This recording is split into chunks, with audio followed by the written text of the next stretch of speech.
ದಶಕಗಳಿಂದ ಮಾಧ್ಯಮ ರಂಗದಲ್ಲಿ ಕಾರ್ಯನಿರ್ವಹಿಸುತ್ತಾ ಪ್ರಸ್ತುತ ದಿಗ್ವಿಜಯ ನ್ಯೂಸ್ ಜಿಲ್ಲಾ ವರದಿಗಾರರಾದ ಕಾರ್ಕಳದ ಶ್ರೀ ಶ್ರೀಕಾಂತ ಶೆಟ್ಟಿ ಇವರು ಇಂದಿನ ವಿಚಾರಮಾಲಾ ಇದರ 2ನೇ ಸಂಚಿಕೆಯಲ್ಲಿ ಮಧ್ಯಯುಗದ ಭಾರತದ ಬಗ್ಗೆ ವಿಚಾರ ಮಂಡಿಸಲಿದ್ದಾರೆ. ರತ್ನಾಕರ ಧೌತಪದಾಂ ಹಿಮಾಲಯ ಕಿರೀಟಿನೀಂ ಬ್ರಹ್ಮ ರಾಜರ್ಷಿ ರತ್ನಾಢ್ಯಾಂ ವಂದೇ ಭಾರತ ಮಾತರಂ. ತಾಯಿ ಭಾರತಿಗೆ ಭಕ್ತಿಪೂರ್ಣವಾದ ನಮನವನ್ನು ಮಾಡ್ತಾ ನನ್ನ ಮಾತುಗಳನ್ನು ಆಲಿಸ್ತಾ ಇರುವಂಥ ಎಲ್ಲ ರಾಷ್ಟ್ರಾಭಿಮಾನಿ ಬಂಧುಗಳೇ, ಬಹುಶಃ ರಾಷ್ಟ್ರ ಅನ್ನುವಂಥ ಪರಿಕಲ್ಪನೆ ಅದು ದೇಶ ಮತ್ತು ಕಾಲವನ್ನು ಮೀರಿರೋದು ಅಂತ ಹಿರಿಯರು ಹೇಳ್ತಾರೆ. ಅಂದರೆ ದೇಶ ಅಂದರೆ ಆತ ಯಾವುದೇ ಪ್ರದೇಶದಲ್ಲಿದ್ದರೂ ಕೂಡ ಅವನು ನನ್ನವನು, ನನ್ನ ರಾಷ್ಟ್ರಕ್ಕೆ, ನನ್ನ ಚಿಂತನೆಗೆ, ನನ್ನ ಸಂಸ್ಕೃತಿಗೆ ಸಂಬಂಧಪಟ್ಟವನು ಅನ್ನುವಂಥ ಆ ಬಾಂಧವ್ಯ, ಆ ಸಂಬಂಧ ಇರುತ್ತೆ. ಕಾಲ ಅಂದರೆ ಅದು ಭೂತ, ವರ್ತಮಾನ, ಭವಿಷ್ಯ ಯಾವತ್ತೂ ಇರ್ಬೋದು. ಆತ ಆ ಕಾಲದ ಉದ್ದಕ್ಕೂ ಕೂಡ ನಮ್ಮವರು, ನಮ್ಮ ಸಂಸ್ಕೃತಿಗೆ ಸೇರಿದವರು ಅಂತಾದರೆ ಅವರನ್ನು ಗುರುತಿಸಬೇಕಾಗಿರುವಂಥದ್ದು ನಮ್ಮ ಜವಾಬ್ದಾರಿ, ನಮ್ಮ ಕರ್ತವ್ಯ. ಹಾಗಾಗಿ ಇತಿಹಾಸದ ಪುಟಗಳಲ್ಲಿ ಮರೆಯಾಗಿ ಹೋಗಿರುವ ನಮ್ಮವರ ಶೌರ್ಯ ಗಾಥೆಗಳು, ಅವುಗಳನ್ನು ಮತ್ತೆ ಮೆಲುಕು ಹಾಕುವಂಥ ಪ್ರಯತ್ನವನ್ನು ನಾವು ಮಾಡ್ತಾ ಇದ್ದೀವಿ. ಕರೋನಾ ಎಮರ್ಜೆನ್ಸಿ ನಡೀತಾ ಇದೆ. ನಮಗೆ ಮಾತ್ರ ಅಲ್ಲ, ಇಡೀ ಜಗತ್ತಿನಲ್ಲಿ ಇದರ ಸಮಸ್ಯೆ ತಲೆದೋರಿದೆ. ತಮ್ಗೆ ಗೊತ್ತಿದೆ, ಜಗತ್ತಿನ ಅತಿರಥ ಮಹಾರಥ ದೇಶಗಳೆಲ್ಲ ಅದರ ಮುಂದೆ ಮಂಡಿಯೂರಿವೆ. ಮುಂದೆ ಏನು ಮಾಡಬೇಕು ಅನ್ನೋಂಥ ಸ್ಪಷ್ಟವಾದ ಕಲ್ಪನೆ ಅವರು ಯಾರಲ್ಲೂ ಇಲ್ಲ. ಆರ್ಥಿಕವಾಗಿ ಭಾರತ ಎಷ್ಟು ಹೊಡೆತವನ್ನು ತಿಂದಿದೆಯೋ ಅದಕ್ಕಿಂತ ಹೆಚ್ಚಿನ ಹೊಡೆತಗಳು ಬೇರೆ ದೇಶಗಳಿಗೆ ಬೀಳ್ತಾ ಇವೆ. ಆದರೆ ಅರ್ಥಶಾಸ್ತ್ರಜ್ಞರ ಒಂದು ಉಲ್ಲೇಖ ಏನಿದೆ ಅಂತ ಕೇಳಿದರೆ, ಭಾರತಕ್ಕೆ ಈ ಕರೋನಾದಿಂದ ಬಹಳ ದೊಡ್ಡ ಮಟ್ಟದ ಲಾಭ ಮುಂದಿನ ದಿನಗಳಲ್ಲಿ ಆಗಲಿಕ್ಕಿದೆ. ಭಾರತ ಏನು ವಿಶ್ವಗುರು ಅಥವಾ ಒಂದು ಜಗತ್ತಿಗೆ ಮಾರ್ಗದರ್ಶನವನ್ನು ಮಾಡುವಂಥ ಒಂದು ಆ ಸಾಮರ್ಥ್ಯವನ್ನು, ಶಕ್ತಿಯನ್ನು ಹಿಂದೆ ಹೊಂದಿತ್ತು, ಅದು ಮುಂದಿನ ದಿನಗಳಲ್ಲಿ ಮತ್ತೆ ಪ್ರವರ್ಧಮಾನಕ್ಕೆ ಬರೋದಿದೆ ಅನ್ನುವಂಥದ್ದು ಅರ್ಥಶಾಸ್ತ್ರಜ್ಞರ ಅಭಿಪ್ರಾಯ. ಈ ಒಂದು ಸಂದರ್ಭದಲ್ಲಿ ನಾವು ಸಾಕಷ್ಟು ದುಃಖವನ್ನು ಪಡ್ತಾ ಇದ್ವಿ. ಕರೋನಾದಿಂದಾಗಿ ನಮ್ಮ ಜನಜೀವನ ಅಸ್ತವ್ಯಸ್ತ ಆಗಿದೆ. ದೇವಾಲಯಗಳಲ್ಲಿ ಪೂಜೆಗಳು ನಡೀತಾ ಇದೆ ಬಿಟ್ಟರೆ ಯಾವುದೇ ಜಾತ್ರೆಗಳು, ವೈಭವಗಳು, ಜಾತ್ರೆಗಳು ಇದೆಲ್ಲ ನಡೀತಾ ಇಲ್ಲ. ಈ ರೀತಿಯ ಪರಿಸ್ಥಿತಿ ಹಿಂದೆ ಇತ್ತೋ? ಖಂಡಿತ ಇತ್ತು. ನಾನು ಥಾಮಸ್ ಮನ್ರೋ, ನಮ್ಮ ಬ್ರಿಟಿಷ್ ಕಲೆಕ್ಟರ್ ಆಗಿದ್ದ ವ್ಯಕ್ತಿ, ಕಾರ್ಕಳದ ಬಗ್ಗೆ ಉಲ್ಲೇಖ ಮಾಡ್ತಾ, ಅಂದರೆ ಟಿಪ್ಪು ಸುಲ್ತಾನ್ನ ಕಾಲದಲ್ಲಿ ಕಾರ್ಕಳದ ವೆಂಕಟರಮಣ ದೇವಸ್ಥಾನವನ್ನು ಆವಾಗ ದುರಸ್ತಿಗೆ ಇಳಿದಿದ್ರು. ಇನ್ನೇನು ಆತನ ದಾಳಿ ನಡೆಯಿತು. ಆ ಸಂದರ್ಭದಲ್ಲಿ ಅಲ್ಲಿಯ ಮೂಲ ವಿಗ್ರಹಗಳನ್ನು ಎಲ್ಲೋ ಅಡಗಿಸಿಟ್ಟು ಹಲವಾರು ವರ್ಷಗಳ ಕಾಲ ದೇವರು ಬಾಲಾಲಯದಲ್ಲೇ ಕಳೆಯುವಂಥ ಸ್ಥಿತಿ ನಿರ್ಮಾಣ ಆಗಿತ್ತಂತೆ. ಅಂದರೆ ಇತಿಹಾಸದಲ್ಲಿ ಇಂಥ ಹಲವಾರು ಸನ್ನಿವೇಶಗಳನ್ನು ನಾವು ದಾಟಿಕೊಂಡು ಬಂದಿದ್ದೀವಿ. ಹಿಂದೆ ಇದೇ ವ್ಯಾಖ್ಯಾನ ಮಾಲೆಯಲ್ಲಿ ಹಿಂದೆ ಹಿರಿಯರು ಪ್ರಾಚೀನ ಭಾರತದ ಕಲ್ಪನೆಯನ್ನು, ಪ್ರಾಚೀನ ಭಾರತದ ಆ ಒಂದು ಪರಿಕಲ್ಪನೆಯನ್ನು ನಮ್ಮ ಕಣ್ಣ ಮುಂದೆ ಇಟ್ಟಿದ್ದಾರೆ. ಯಾವ ರೀತಿಯಲ್ಲಿ ಭಾರತ ಒಂದು ವಿಶ್ವಗುರುವಿನ ಸ್ಥಾನಮಾನವನ್ನು ಹತ್ತಿತು. ಅದು ನಳಂದ, ತಕ್ಷಶಿಲಾ, ಓದಂತಿಪುರ, ನವದ್ವೀಪ, ಸಾಲೋಟಕಿ, ಉಜ್ಜಯಿನಿ, ಮಿಥಿಲಾ, ಶ್ರೀವಲ್ಲಭಿ, ಈ ರೀತಿಯ ಅನೇಕ ಯೂನಿವರ್ಸಿಟಿಗಳನ್ನು, ವಿಶ್ವವಿದ್ಯಾನಿಲಯಗಳನ್ನು ಕಟ್ಟಿಕೊಂಡು ಜಗತ್ತಿನ ವಿದ್ಯಾರ್ಥಿಗಳನ್ನು ತಮ್ಮ ಕಡೆಗೆ ಸೆಳೆದುಕೊಂಡು ಅವರಿಗೆ ಆ ಜ್ಞಾನದ ಧಾರೆಯನ್ನು ಎರೆಯುವಂಥ ಕೆಲಸವನ್ನು ಭಾರತ ಮಾಡಿತ್ತು. ಕೇವಲ ಜ್ಞಾನ ಒಂದೇ ಅಲ್ಲ, ಸಂಪತ್ತಿನಲ್ಲಿ ಕೂಡ ಭಾರತಕ್ಕೆ ಸರಿಸಾಟಿಯಾಗಿ ಯಾರೂ ನಿಲ್ಲೋದಕ್ಕೆ ಸಾಧ್ಯ ಇರಲಿಲ್ಲ. ಬೇರೆ ಎಲ್ಲ ನಾಗರಿಕತೆಗಳು ಕಣ್ಣು ಬಿಡುವ ಕಾಲದಲ್ಲಿ ಎಲ್ಲ ನಾಗರಿಕತೆಗಳಿಗೆ ತೊಟ್ಟಿಲು ತೂಗಿ ಜೋಗುಳ ಹಾಡಿದಂಥ ನಾಗರಿಕತೆ ಇದ್ರೆ ಅದು ಭಾರತದ ನಾಗರಿಕತೆ. ಈ ದೇಶದ ಆಳ, ಅಗಳ, ವಿಸ್ತೀರ್ಣ, ಇಲ್ಲಿಯ ಸಾಂಸ್ಕೃತಿಕ ಆ ಅಂತರ್ಧಾರೆ ಏನಿದೆ ಅದರ ಬಗ್ಗೆ ಸಾಕಷ್ಟು ಮಾತನಾಡ್ಬೋದು. ಬಹುಶಃ ಹಿಂದಿನ ಮಾಲಿಕೆಯಲ್ಲಿ ಪ್ರಾಚೀನ ಭಾರತದ ಬಗ್ಗೆ ಆ ಉಲ್ಲೇಖವನ್ನು ಮಾಡ್ತಾ ಅದನ್ನೆಲ್ಲ ಹೇಳಿರ್ಬೋದೇನೋ. ಆನಂತರ ಈಗ ನಾವು ಮಧ್ಯ ಭಾರತದ ಒಂದಷ್ಟು ಘಟನೆಗಳನ್ನು ಮೆಲುಕು ಹಾಕಬೇಕು ಅನ್ನುವಂಥ ಒಂದು ಜವಾಬ್ದಾರಿಯನ್ನು ನನಗೆ ಕೊಟ್ಟಿದ್ದಾರೆ. ಮಧ್ಯ ಭಾರತದ ಬಗ್ಗೆ ಇತಿಹಾಸ ಅಂದ ತಕ್ಷಣ ನಾವೆಲ್ಲ ಹಿಸ್ಟರಿ ಕ್ಲಾಸಲ್ಲಿ ತೂಕಟಿಕೆಯನ್ನು ಮಾಡ್ತಾ ಇದ್ವಿ. ಅಂದರೆ ನಮಗೆ ನಿದ್ದೆ ಬರ್ತಾ ಇತ್ತು. ಅದೇನು ಅಂಥ ಸಬ್ಜೆಕ್ಟ್ ಆಗಿರಲಿಲ್ಲ, ನಮಗೆ ಬಹಳ ಇಂಟ್ರೆಸ್ಟ್ ಇರುವಂಥ ಸಬ್ಜೆಕ್ಟ್ ಆಗಿರಲಿಲ್ಲ. ಬೋರಿಂಗ್. ಯಾರೋ ದಂಡಯಾತ್ರೆಯನ್ನು ಮಾಡಿದರು, ಅವರು ಬಂದರು, ಇವರು ಹೋದರು, ಇದೇ ಎಲ್ಲ ಕಥೆಗಳು. ಆದರೆ ಈ ಎಲ್ಲ ಬಂದು ಹೋದವರ ಕಥೆಗಳನ್ನು ನಾವು ಇಂದು ಯಾಕೆ ನೆನಪು ಮಾಡ್ಕೋಬೇಕು ಅನ್ನೋದನ್ನು ನಮ್ಮ ಹಿರಿಯರು ಭಾಳ ಚೆನ್ನಾಗಿ ವಿವರಿಸ್ತಾ ಇರೋ ಕಥೆಯ ಮೂಲಕ. ಅವ್ರು ಏನು ಹೇಳ್ತಾರೆ, ಸಿಂಹಾವಲೋಕನ ಅಂತ ಒಂದಿದೆ. ಸಿಂಹ ಒಂದು 2 ಹೆಜ್ಜೆ ಮುಂದಕ್ಕೆ ಹೋಗುವಾಗ ಒಮ್ಮೆ ಹಿಂದಿರುಗಿ ನೋಡುತ್ತೆ. ಯಾಕೆ ಅಂದರೆ ಸಿಂಹ ಕಾಡಿನ ರಾಜ ಅಂತ ಅನಿಸ್ಕೊಂಡಿರುವಂಥದ್ದು ಅದರ ಆ ಅವಲೋಕನದ ಗುಣದಿಂದಾಗಿ. ನಾನು ನಡೆದು ಬಂದಂಥ ದಾರಿಯಲ್ಲಿ ನನಗೆ ಏನೆಲ್ಲ ಎಡರು ತೊಡರುಗಳು ಎದುರಾದವು ಅನ್ನೋದನ್ನು ಅಧ್ಯಯನ ಮಾಡಿ ತನ್ನ ಮುಂದಿನ ಹೆಜ್ಜೆಯನ್ನು ಇಡುವಂಥ ಆ ಒಂದು ದೂರದರ್ಶಿತ್ವ ಸಿಂಹಕ್ಕೆ ಇದ್ದ ಕಾರಣ ಸಿಂಹ ಕಾಡಿನ ಅರಸ ಆಗ್ತಾನೆ. ನಾವು ಹೇಳ್ತೀವಿ, ಅವನಿಗೆ ಇವತ್ತು ಸಂಪತ್ತು ಬಂದಿದೆ, ಅವನು ತನ್ನ ಹಳೆಯ ದಿನಗಳನ್ನೆಲ್ಲ ಮರೆತಿದ್ದಾನೆ, ಇದು ಅವನಿಗೆ ಅಪಾಯ ಅಂತ ಹೇಳಿ. ನಾವು ಇವತ್ತು ಯಾವ ಸ್ಥಿತಿಯಲ್ಲಿದ್ದೇವೆ ಅದಕ್ಕೆ ಕಾರಣ ನಮ್ಮ ಇತಿಹಾಸದಲ್ಲಿ ನಡೆದಂಥ ಸಂಘರ್ಷ, ಇತಿಹಾಸದಲ್ಲಿ ನಮ್ಮ ಇಂದಿಗೋಸ್ಕರ ಅಂದು ಮಾಡಿದಂಥ ತ್ಯಾಗ ಬಲಿದಾನಗಳು. ಹಾಗಾಗಿ ಇತಿಹಾಸವನ್ನು ಯಾವತ್ತೂ ಕೂಡ ನಾವು ಮರಿಬಾರದು. ಮಧ್ಯಯುಗದ ಇತಿಹಾಸವನ್ನು ಮೆಲುಕು ಹಾಕುವಾಗ ಬಹುಶಃ ಸುಮಾರು ಗುಪ್ತರ ಕಾಲದಿಂದ ಆರಂಭ ಆಗುತ್ತೆ. ನಮಗೆಲ್ಲ ಗೊತ್ತಿರಬೇಕು, ಭಾರತದ ಸುವರ್ಣಯುಗ ಅಂತ ಇದನ್ನು ಕರೀತಾರೆ. ಭಾರತದ ಸುವರ್ಣಯುಗ ಗುಪ್ತರ ಕಾಲ. ಗುಪ್ತರ ಕಾಲದಲ್ಲಿ ಸಾಕಷ್ಟು ಬಹಳ ದೊಡ್ಡ ದೊಡ್ಡ ಪಂಡಿತರುಗಳು, ಭಾಳ ಆ ಮಗಧದ ಸಾಮ್ರಾಜ್ಯ ಅನ್ನುವಂಥದ್ದು ಅದು ವಿಶ್ವದ ಕೇಂದ್ರ ಬಿಂದು ಆಗಿತ್ತು. ಅಲ್ಲಿಗೆ ಬೇರೆ ಬೇರೆ ರೀತಿಯ ಪಂಡಿತರು, ಬೇರೆ ಬೇರೆ ರೀತಿಯ ತರ್ಕಶಾಸ್ತ್ರಜ್ಞರು, ತತ್ವಶಾಸ್ತ್ರಜ್ಞರು ಅಲ್ಲಿ ಬರ್ತಾ ಇದ್ರು. ಅಲ್ಲಿಂದ ಒಂದಷ್ಟು ವಿಚಾರಗಳನ್ನು ತಿಳ್ಕೊಳ್ತಾ ಇದ್ರು. ಅಲೆಕ್ಸಾಂಡರ್ನಂಥ ಪರಾಕ್ರಮಿಗಳಿಗೆ ಮಣ್ಣು ಮುಕ್ಕಿಸಿದಂಥ ಮೌರ್ಯ ಸಾಮ್ರಾಜ್ಯ, ಆನಂತರದ ಗುಪ್ತ ಸಾಮ್ರಾಜ್ಯ, ಆನಂತರ ನಮ್ಮ ಕರಾವಳಿಯ ಈ ಒಂದು ಭಾಗದಿಂದ ಎದ್ದು ಕರ್ನಾಟಕ ಮತ್ತು ದಕ್ಷಿಣ ಭಾರತವನ್ನು ಒಂದು ದೊಡ್ಡ ಶಕ್ತಿಯಾಗಿ ಎದ್ದು ನಿಲ್ಲಿಸಿದಂಥ ಕೃಷ್ಣದೇವರಾಯನ ವಿಜಯನಗರ ಸಾಮ್ರಾಜ್ಯ, ಈ ಎಲ್ಲ ಸಾಮ್ರಾಜ್ಯಗಳು ನಮ್ಮ ಗತವೈಭವಕ್ಕೆ ಸಾಕ್ಷಿಯಾಗಿವೆ. ಈ ಗತವೈಭವವನ್ನು ನಾವು ಮತ್ತೆ ಮೆಲುಕು ಹಾಕಬೇಕು. ಆ ಮೂಲಕ ಮುಂದಿನ ಭವ್ಯ ಭಾರತದ ಕಲ್ಪನೆ ಏನಿದೆ ಅದಕ್ಕೆ ನಾವು ಒಂದು ಅಡಿಪಾಯವನ್ನು, ಅಡಿಗಲ್ಲನ್ನು ಹಾಕಿಕೊಳ್ಳಬೇಕು. ಒಂದು ಕಡೆಯಲ್ಲಿ ಹೇಳ್ತಾರೆ, ಹಂಪೆ ಹಳೆ ಬೀಡಿನಲ್ಲಿ ಅಡಿಗಡಿಗೆ ಹರಡಿರುವ ಕಲ್ಲು ಕಲ್ಲಿನ ಕತೆಗೂ ಹೊಸ ಬಾನುಲಿಯನಿತ್ತು. ಇತಿಹಾಸದುದ್ದಕ್ಕೂ ಕೊಲೆ ಸುಲಿಗೆಯೊಳಗಾಗಿ ದೈತ್ಯರ ಅತ್ಯಾಚಾರಕ್ಕಾಹಾರವಾದ ಬಂಧು ಭಗಿನಿಯರ ಒಡಲ ಸಂಕಟದ ಆ ಬೆಂಕಿಯನ್ನು ಕೆದಕಿ ಬೂದಿಯನ್ನೂದಿ ತೋರಬೇಕು, ದೇಶಕ್ಕೆ ತೋರಬೇಕು ಸರಿಯಾದ ಹಾದಿ ಅಂತ. ಆ ಸ್ಥಿತಿ ಇವತ್ತು ನಮಗೆ ಬಂದಿದೆ. ನಾವು ಬಹುಶಃ ಇವತ್ತು ತಾನೇ ನಾನು ಪುಸ್ತಕವನ್ನು ಓದ್ತಾ ಇದ್ದೆ, ಭಾರತೀಯ ಕ್ಷಾತ್ರ ಪರಂಪರೆ ಅಂತ ಹೇಳಿ ಶತಾವಧನಿ ಆರ್ ಗಣೇಶ್ ಅವರು ಬರೀತಾರೆ. ಭಾರತದ ಆ ರಾಜವಂಶಗಳ ಪರಾಕ್ರಮದ ಮುಂದೆ ಆ ಜಗತ್ತಿನ ಸಾಕಷ್ಟು ಶಕ್ತಿಗಳು ಧೂಳಿಪಟ ಆಗಿ ಹೋಗ್ತವೆ. ಈ ಪರಾಕ್ರಮದಲ್ಲಿ ಭಾರತ ಯಾವತ್ತೂ ಅಂದೂ ಕಡಿಮೆ ಆಗಿದ್ದಿಲ್ಲ, ಇಂದೂ ಕಡಿಮೆ ಆಗಿಲ್ಲ. ಹಾಗಾದರೆ ನಾವು ಸೋತಿದ್ದೆಲ್ಲಿ, ನಮ್ಮ ಸೋಲಿಗೆ ಕಾರಣಗಳೇನು, ಅದನ್ನು ನಾವು ಪರಾಮರ್ಶೆ ಮಾಡಬೇಕು. ಅದಕ್ಕೆ ಬೇಕಾಗಿ ಈ ಇತಿಹಾಸದ ಮೆಲುಕುಗಳು ತಮ್ಮ ಗಮನಕ್ಕೆ ಒಂದಷ್ಟು ವಿಚಾರವನ್ನು ತರಬೇಕು. ನಾವು ಸೇವಣರ ಬಗ್ಗೆ, ಪಾಲರ ಬಗ್ಗೆ, ಸೇನರ ಬಗ್ಗೆ, ಪ್ರತಿಹಾರ ಗುರ್ಜಾರರ ಬಗ್ಗೆ, ಇವರೆಲ್ಲರ ಬಗ್ಗೆ ಪ್ರಾಚೀನ ಭಾರತದಲ್ಲಿ ತಿಳ್ಕೊಳ್ಬೋದೇನೋ. ಮಧ್ಯಯುಗದ ಭಾರತಕ್ಕೆ ಬಂದ ನಂತರ ಗುಪ್ತರ ಕಾಲದ ಬಳಿಕ ಏನೆಲ್ಲ ಬದಲಾವಣೆಗಳಾಯಿತು ಅದನ್ನು ನಾವು ತಿಳ್ಕೊಳ್ಳೋಣ. ಭಾಳ ವಿಶೇಷವಾಗಿ ನಾನು ಇಡೀ ಭಾರತದ ಚಿತ್ರಣವನ್ನು ತಮ್ಮ ಮುಂದೆ ಇಡೋದಕ್ಕೆ ಹೋದರೆ ಒಂದಷ್ಟು ಗೊಂದಲ ಆಗಬಹುದು. ನಾವು ಈ ವಿಂಧ್ಯ ಪರ್ವತದ ಕೆಳಗಿರುವಂಥ ಭಾಗ, ಅಂದರೆ ವಿಂಧ್ಯೆ ಭಾರತವನ್ನು ಎರಡು ಭಾಗ, ಉತ್ತರ ಭಾರತ ಮತ್ತು ದಕ್ಷಿಣ ಭಾರತದಲ್ಲಿ ವಿಭಜಿಸ್ತಾಳೆ. ದಕ್ಷಿಣ ಭಾರತ ಅಂದರೆ ತಾವು ಮಹಾರಾಷ್ಟ್ರವನ್ನು ತಗೊಳ್ಬೇಕು, ಅದನ್ನು ಡೆಕ್ಕನ್ ಅಂತ ಕರಿತಾ ಇದ್ರು. ಹಾಗಾಗಿ ಮಹಾರಾಷ್ಟ್ರವೂ ಸೇರಿದ ಹಾಗಿನ ದಕ್ಷಿಣ ಭಾರತದಲ್ಲಿ ಮಧ್ಯಯುಗದಲ್ಲಿ ನಡೆದಂಥ ಒಂದಷ್ಟು ಬದಲಾವಣೆಗಳನ್ನು ನಾವು ಇಲ್ಲಿ ಗಮನಿಸೋಣ. ಸುಮಾರು 1292ರಲ್ಲಿ ಭಾರತದ ಮೇಲೆ ಒಂದು ಬಹಳ ದೊಡ್ಡ ಒಂದು ದಾಳಿ ಆಗಿರುವಂಥದ್ದು ಮೊಹಮ್ಮದ್ ಅಲಾವುದ್ದೀನ್ ಖಿಲ್ಜಿಯಿಂದ. ಅಲಾವುದ್ದೀನ್ ಖಿಲ್ಜಿ ಯಾವ ರೀತಿ ದಕ್ಷಿಣ ಭಾರತಕ್ಕೆ ನುಗ್ಗಿ ಬರ್ತಾನೆ, ಆತ ಈ ರೀತಿ ನುಗ್ಗಿ ಬರಬೇಕಿದ್ರೆ ಇಲ್ಲಿದ್ದಂಥ ಸಾಮ್ರಾಜ್ಯಗಳು ಏನು ಮಾಡ್ತಾ ಇದ್ವು ಅದನ್ನು ನಾವು ತಿಳ್ಕೋಬೇಕು. ಅಲಾವುದ್ದೀನ್ ಖಿಲ್ಜಿ 1292ರಲ್ಲಿ ದಕ್ಷಿಣ ಭಾರತಕ್ಕೆ ಬಂದಿದ್ದು ಕೇವಲ 8,000 ಸೈನ್ಯವನ್ನು ತಗೊಂಡು. 8,000 ಸೈನ್ಯವನ್ನು ತಗೊಂಡು ಇಲ್ಲಿ ಬರಬೇಕಿದ್ರೆ ಇಲ್ಲಿ ಲಕ್ಷಾಂತರ ಸೈನ್ಯವನ್ನು ಒಗ್ಗೂಡಿಸಿಕೊಂಡಂಥ ಶಕ್ತಿಗಳಿದ್ರು. ಅದು ಯಾದವರ ರಾಜ್ಯಭಾರ ಇತ್ತು. ದೇವಗಿರಿ ಅಂತ ನಾವು ಯಾವುದನ್ನು ಕರಿತೀವಿ, ಈಗ ಅದು ದೌಲತಾಬಾದ್ ಆಗಿದೆ, ಅಲ್ಲಿ ಯಾದವರಿದ್ದರು. ಆಮೇಲೆ ಹೊಯ್ಸಳರ ರಾಜ್ಯಭಾರ ಇತ್ತು, ಇವತ್ತು ನಾವು ದ್ವಾರ ಸಮುದ್ರ ಅಂತ ಕರಿತೀವಿ. ಆ ದ್ವಾರ ಸಮುದ್ರದಲ್ಲಿ ಹೊಯ್ಸಳರ ರಾಜ್ಯಭಾರ ನಡೀತಾ ಇತ್ತು. ಆ ಕಡೆ ಕಾಕತೀಯ ರಾಜವಂಶಗಳು 12ನೇ ಶತಮಾನದಲ್ಲಿ ಭಾಳ ದೊಡ್ಡ ಹೆಸರು ಮಾಡಿದಂಥ ಮಾರ್ಕೋ ಪೋಲೋ ಅನ್ನುವಂಥ ವಿದೇಶಿ ಲೇಖಕನಿಂದ ಹೊಗಳಿಸಿಕೊಂಡಂಥ ರುದ್ರಮ್ಮದೇವಿಯ ಸಾಮ್ರಾಜ್ಯ, ಆ ಎಲ್ಲ ಸಾಮ್ರಾಜ್ಯಗಳು ಇದ್ದೂ ಕೂಡ ಒಬ್ಬ ಶತ್ರು ಒಳಗೆ ನುಗ್ಗಿ ಬಂದಾಗ ಅವನಿಗೆ ಅಷ್ಟು ಸುಲಭದಲ್ಲಿ ದೇವಗಿರಿ ಹೇಗೆ ಕೈಗೆ ಲಭಿಸುತ್ತೆ, ಅವನಿಂದಾಗಿ ನಮ್ಮ ಹಂಪಿ ಹಳೆಬೀಡುಗಳು ಹೇಗೆ, ಆ ಹಳೆಬೀಡು ಹೇಗೆ ನಾಶ ಆಯಿತು, ಇದೆಲ್ಲವನ್ನು ನಾವು ತಿಳ್ಕೋಬೇಕು. ಹೊಯ್ಸಳರ ಅನೇಕ ಕ್ಷೇತ್ರಗಳನ್ನು ಅವರು ಧ್ವಂಸ ಮಾಡಿದರು. ಆ ಅವಶೇಷಗಳನ್ನು ಇವತ್ತು ನೋಡುವಾಗ ನಮ್ಮ ಕಣ್ಣಲ್ಲಿ ನೀರು ಬರುತ್ತೆ. ಭಾಳ ವಿಶೇಷವಾಗಿ ಒಂದು ಇತಿಹಾಸದಲ್ಲಿ ನಡೆದು ಹೋದಂಥ ಭಾಳ ದೊಡ್ಡ ದುರಂತ, ಅದು ನಮ್ಮೊಳಗಿನ ವೈರತ್ವ, ನಮ್ಮೊಳಗಡೆ ಇದ್ದಂಥ ಒಂದಷ್ಟು ಸಮಸ್ಯೆಗಳು. ಅಪೋಕಲಿಪ್ಟೋ ಅಂತ ಒಂದು ಮೂವಿ ತಾವೆಲ್ಲ ನೋಡಿರ್ಬೋದು ಏನೋ, ಇಂಗ್ಲೀಷ್ನಲ್ಲಿ ಭಾಳ ಒಂದು ಉತ್ತಮವಾಗಿರ್ತಕ್ಕಂಥ ಮೂವಿ ಅದು. ಆ ಮೂವಿ ಮಾಯನ್ಸ್ ಜನಾಂಗದ ಮೇಲೆ ಅದನ್ನು ರಚಿಸಿದ್ದಾರೆ. ಇವತ್ತು ನಾವು ಯಾವುದನ್ನು ಅಮೇರಿಕಾ ಅಂತ ಕರಿತಾ ಇದ್ವಿ, ಅಲ್ಲಿ ಅಮೇರಿಕಾದಲ್ಲಿ ಮೊದಲಿದ್ದವರು ರೆಡ್ ಇಂಡಿಯನ್ಸ್, ಮಾಯನ್ ಜನಾಂಗದ ಜನ ಇದರಲ್ಲಿ.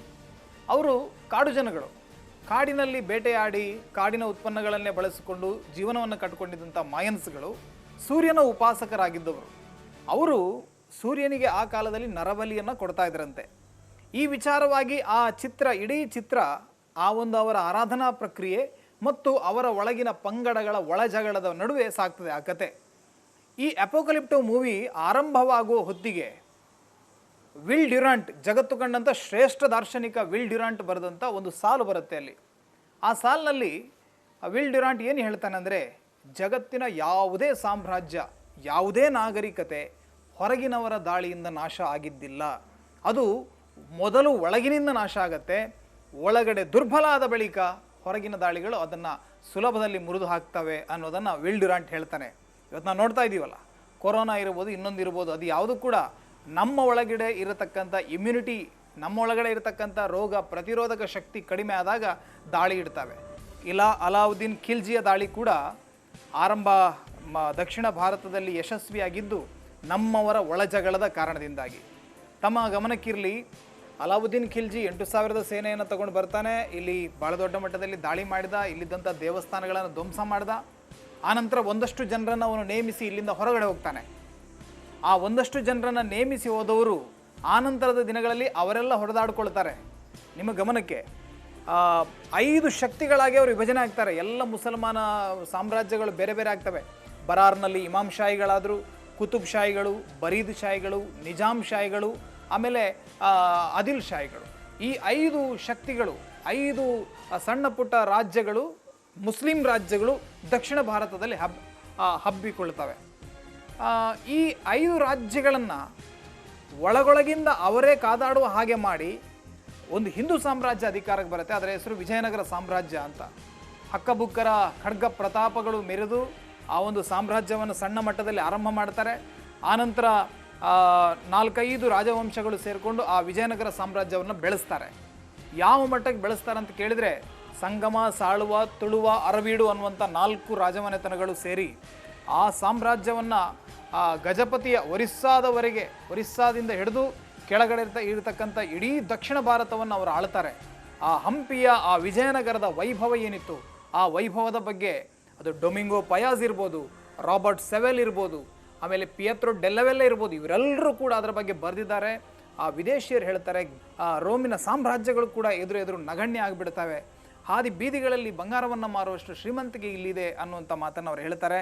ಆದರೆ ಇವತ್ತು ಆ ಹಂಪೆ ಹಾಳು ಬಿದ್ದಿರೋದನ್ನು ನೀವು ನೋಡ್ತೀವಿ. ಅಲ್ಲಿ ಹೋದರೆ ನಮಗೆ ಅಲ್ಲಿರ್ತಕ್ಕಂಥ ಗೈಡ್ಗಳೆಲ್ಲ ತೋರಿಸ್ತಾರೆ, ಈ ಬೀದಿಗಳಲ್ಲಿ ಚಿನ್ನ, ಬಂಗಾರ, ಬೆಳ್ಳಿ, ವಜ್ರ, ವೈಡೂರ್ಯಗಳನ್ನೆಲ್ಲ ಮಾರ್ತಾ ಇದ್ರು ಅಂತ ಹೇಳಿ. ಈ ಸ್ಥಿತಿ ಯಾಕೆ ಬಂತು? ವಿಜಯನಗರ ಸಾಮ್ರಾಜ್ಯ ಹೇಗೆ ಪತನ ಆಯಿತು ಅನ್ನೋದನ್ನು ನಾವು ಗಮನಿಸಬೇಕು. ದಕ್ಷಿಣ ಭಾರತದ ಮಧ್ಯಯುಗದ ಒಂದು ಬಹಳ ದೊಡ್ಡ ದುರಂತ ಕಥೆ ಯಾವುದು ಕೇಳಿದರೆ ವಿಜಯನಗರದ ಸಾಮ್ರಾಜ್ಯ. ಆ ವಿಜಯನಗರ ಸಾಮ್ರಾಜ್ಯ ಪತನ ಆಗಲಿಕ್ಕೆ ಕಾರಣ ಆ 5-6 ಮುಸ್ಲಿಂ ರಾಜ್ಯಗಳು ಒಗ್ಗಟ್ಟಾಗಿ ನಾವಿನ್ನೂ ದಕ್ಷಿಣದಲ್ಲಿ ಬದುಕಬೇಕಿದ್ರೆ ಈ ಸಾಮ್ರಾಜ್ಯವನ್ನು ಮುಗಿಸಲೇಬೇಕು ಅಂತ ಹೇಳಿ ಹೊರಟಾಗ ಅವರೆಲ್ಲರೂ ಸೇರಿಕೊಳ್ತಾರೆ. ಅದಕ್ಕೆ ಈ ವಿಜಯನಗರ ಸಾಮ್ರಾಜ್ಯದವರು ಅಳಿಯ ರಾಮರಾಯನ ಕಾಲದಲ್ಲಿ ಒಂದಷ್ಟು ಈ ಗಿಲಾನಿ ಬ್ರದರ್ಸ್ ಅಂತ ಹೇಳಿ ಕೆಲವು ಮುಸಲ್ಮಾನರನ್ನ ಸೇನೆಯ ಒಳಗಡೆ ಎಲ್ಲ ತಗೊಂಡಿದ್ರು. ಅವರು ಬಂಡಾಯ ಮಾಡಿಬಿಡ್ತಾರೆ. ಅದು ಯಾವ ರೀತಿಯ ಬಂಡಾಯ ಅಂತ ಕೇಳಿದರೆ, ವಿಜಯನಗರ ಸಾಮ್ರಾಜ್ಯದ ಸೇನೆ ಯಾವತ್ತೂ ಸೋಲೊಪ್ಪಿದಂಥ ಉದಾಹರಣೆ ಇಲ್ಲ. ರಕ್ಕಸ ತಂಗಡಿಯ ಆ ತಾಳಿಕೋಟೆ ಯುದ್ಧದಲ್ಲಿ ಎದುರು ಭಾಗದಿಂದ 5-6 ರಾಜ್ಯದ ಶತ್ರುಗಳು ಏಕಕಾಲದಲ್ಲಿ ದಾಳಿ ಮಾಡಿದರೆ, ಒಳಗಡೆ ಯಾರನ್ನು ನಂಬಿಕೊಂಡು ನಾವು ಸೇನೆಯನ್ನು ರಣರಂಗಕ್ಕೆ ಕಳಿಸಿದ್ವಿ ಅಂತ ಗಿಲಾನಿ ಬ್ರದರ್ಸ್, ಆ ಗಿಲಾನಿ ಸಹೋದರರು ಬೆನ್ನಿಗೆ ಚೂರಿ ಹಾಕ್ತಾರೆ. ಆ ಸ್ವರ್ಣ ಸಾಮ್ರಾಜ್ಯ ದಿಕ್ಕಾಪಾಲಾಯಿತು, ಅದು ಸೋತು ಹೋಯಿತು. ಸುಮಾರು 4 ತಿಂಗಳುಗಳ ಕಾಲ ಹಗಲು ರಾತ್ರಿ ಎನ್ನದೆ ಆ ವಿಜಯನಗರದ ಇವತ್ತು ನಾವು ನೋಡ್ತಾ ಇದ್ದೀವಲ್ಲ ಅವಶೇಷಗಳು, ಅದೆಲ್ಲವನ್ನು ಒಡೆದು ಚೂರು ಮಾಡಿ ಅಲ್ಲಿದ್ದಂಥ ದೇವಾಲಯಗಳನ್ನು ಧ್ವಂಸ ಮಾಡಿ, ಅಲ್ಲಿದ್ದಂಥ ದೇವಾಲಯಗಳ ಆ ವಿಗ್ರಹಗಳನ್ನು ತೆಗೆದು, ಹಿಂದೆಲ್ಲ ನಮ್ಮಲ್ಲಿ ಏನು ಮಾಡ್ತಾಯಿದ್ರು, ಒಂದು ವಿಗ್ರಹವನ್ನು ಸ್ಥಾಪನೆ ಮಾಡುವಾಗ ನಿಧಿಕುಂಭ ಅಂತ ಹಾಕ್ತಾಯಿದ್ರು, ಅದಕ್ಕೆ ಒಂದಷ್ಟು ಚಿನ್ನಾಭರಣಗಳನ್ನೆಲ್ಲ ಹಾಕ್ತಾಯಿದ್ರು. ಅವುಗಳ ಆಸೆಗೆ ಬೇಕಾಗಿ ದೇವಾಲಯಗಳನ್ನು ಧ್ವಂಸ ಮಾಡ್ತಾರೆ, ಒಡಿತಾರೆ. ಒಂದಷ್ಟು ಬಳಪದ ಅದ್ಭುತವಾಗಿರ್ತಕ್ಕಂಥ ದೇವಸ್ಥಾನಗಳು ಅವುಗಳು ಅಷ್ಟು ಸುಲಭಕ್ಕೆ ತುಂಡಾಗೋದಿಲ್ಲ. ಏನು ಮಾಡಿದರು, ಅದರೊಳಗಡೆ ಕಟ್ಟಿಗೆಗಳನ್ನು ತುಂಬಿಸಿ ಅದಕ್ಕೆ ಬೆಂಕಿ ಹಚ್ಚಿ ಆ ಬೆಂಕಿಯಲ್ಲಿ ಆ ಮಾರ್ಬಲ್ಸ್ಗಳನ್ನು ಒಡೆಯುವಂಥ ಕೆಲಸವನ್ನು ಮಾಡ್ತಾರೆ. ಹೀಗೆ 5-6 ತಿಂಗಳುಗಳ ಕಾಲ ಚಿಮ್ಮಟಿಕೆಯನ್ನು ಇಟ್ಟುಕೊಂಡು ಪ್ರತಿಯೊಂದು ವಿಗ್ರಹಗಳ ಮುಖಾಮೂರ್ತಿಯನ್ನು ಒಡೆಯುವಂಥ ಕೆಲಸವನ್ನು ಮಾಡ್ತಾರೆ. ಇದರ ಹಿಂದೆ ಭಾಳ ದೊಡ್ಡ ಮಟ್ಟದಲ್ಲಿ ಮತಾಂಧತೆ ಕೆಲಸ ಮಾಡಿತು. ಈಗ ಆಧುನಿಕ ಇತಿಹಾಸ ತಜ್ಞರು ಏನು ಮಾಡಿದ್ದಾರೆ ಅಂತ ಕೇಳಿದರೆ, ಇದು ಜನಾಂಗೀಯ ವೈಷಮ್ಯಕ್ಕೆ ಕಾರಣ ಆಗತ್ತೆ ಅಂತ ಹೇಳಿ ಅದರ ಮೂಲ ವಿಚಾರವನ್ನು ಮರೆಮಾಚುವಂಥ ಪ್ರಯತ್ನವನ್ನು ಮಾಡಿದ್ದಾರೆ. ದುಡ್ಡಿಗೆ ಬೇಕಾಗಿ, ಅಧಿಕಾರಕ್ಕೆ ಬೇಕಾಗಿ ಇದನ್ನು ನಡೆಸಿದ್ರು ಅಂತ ಹೇಳಿದರು. ತಪ್ಪು. ಅಧಿಕಾರ, ದುಡ್ಡು ಒಂದು ಭಾಗ, ಅದರ ಜೊತೆಗೆ ಮತಾಂಧತೆ ಮತ್ತು ಹಿಂದೂ ಸಮಾಜವನ್ನು ನಾಶ ಮಾಡಬೇಕು ಅನ್ನುವಂಥ ಭಾಳ ದೊಡ್ಡ ಒಂದು ಷಡ್ಯಂತ್ರ ಆ ರಕ್ಕಸ ತಂಗಡಿಯ ಯುದ್ಧದಲ್ಲಿ ಅವಿತಿತ್ತು. ಅದನ್ನು ಮುಂದಿನ ದಿನಗಳಲ್ಲಿ ನಾವು ಔರಂಗಜೇಬನ ಕಾಲಘಟ್ಟದಲ್ಲಿ ಕಾಣ್ತೀವಿ.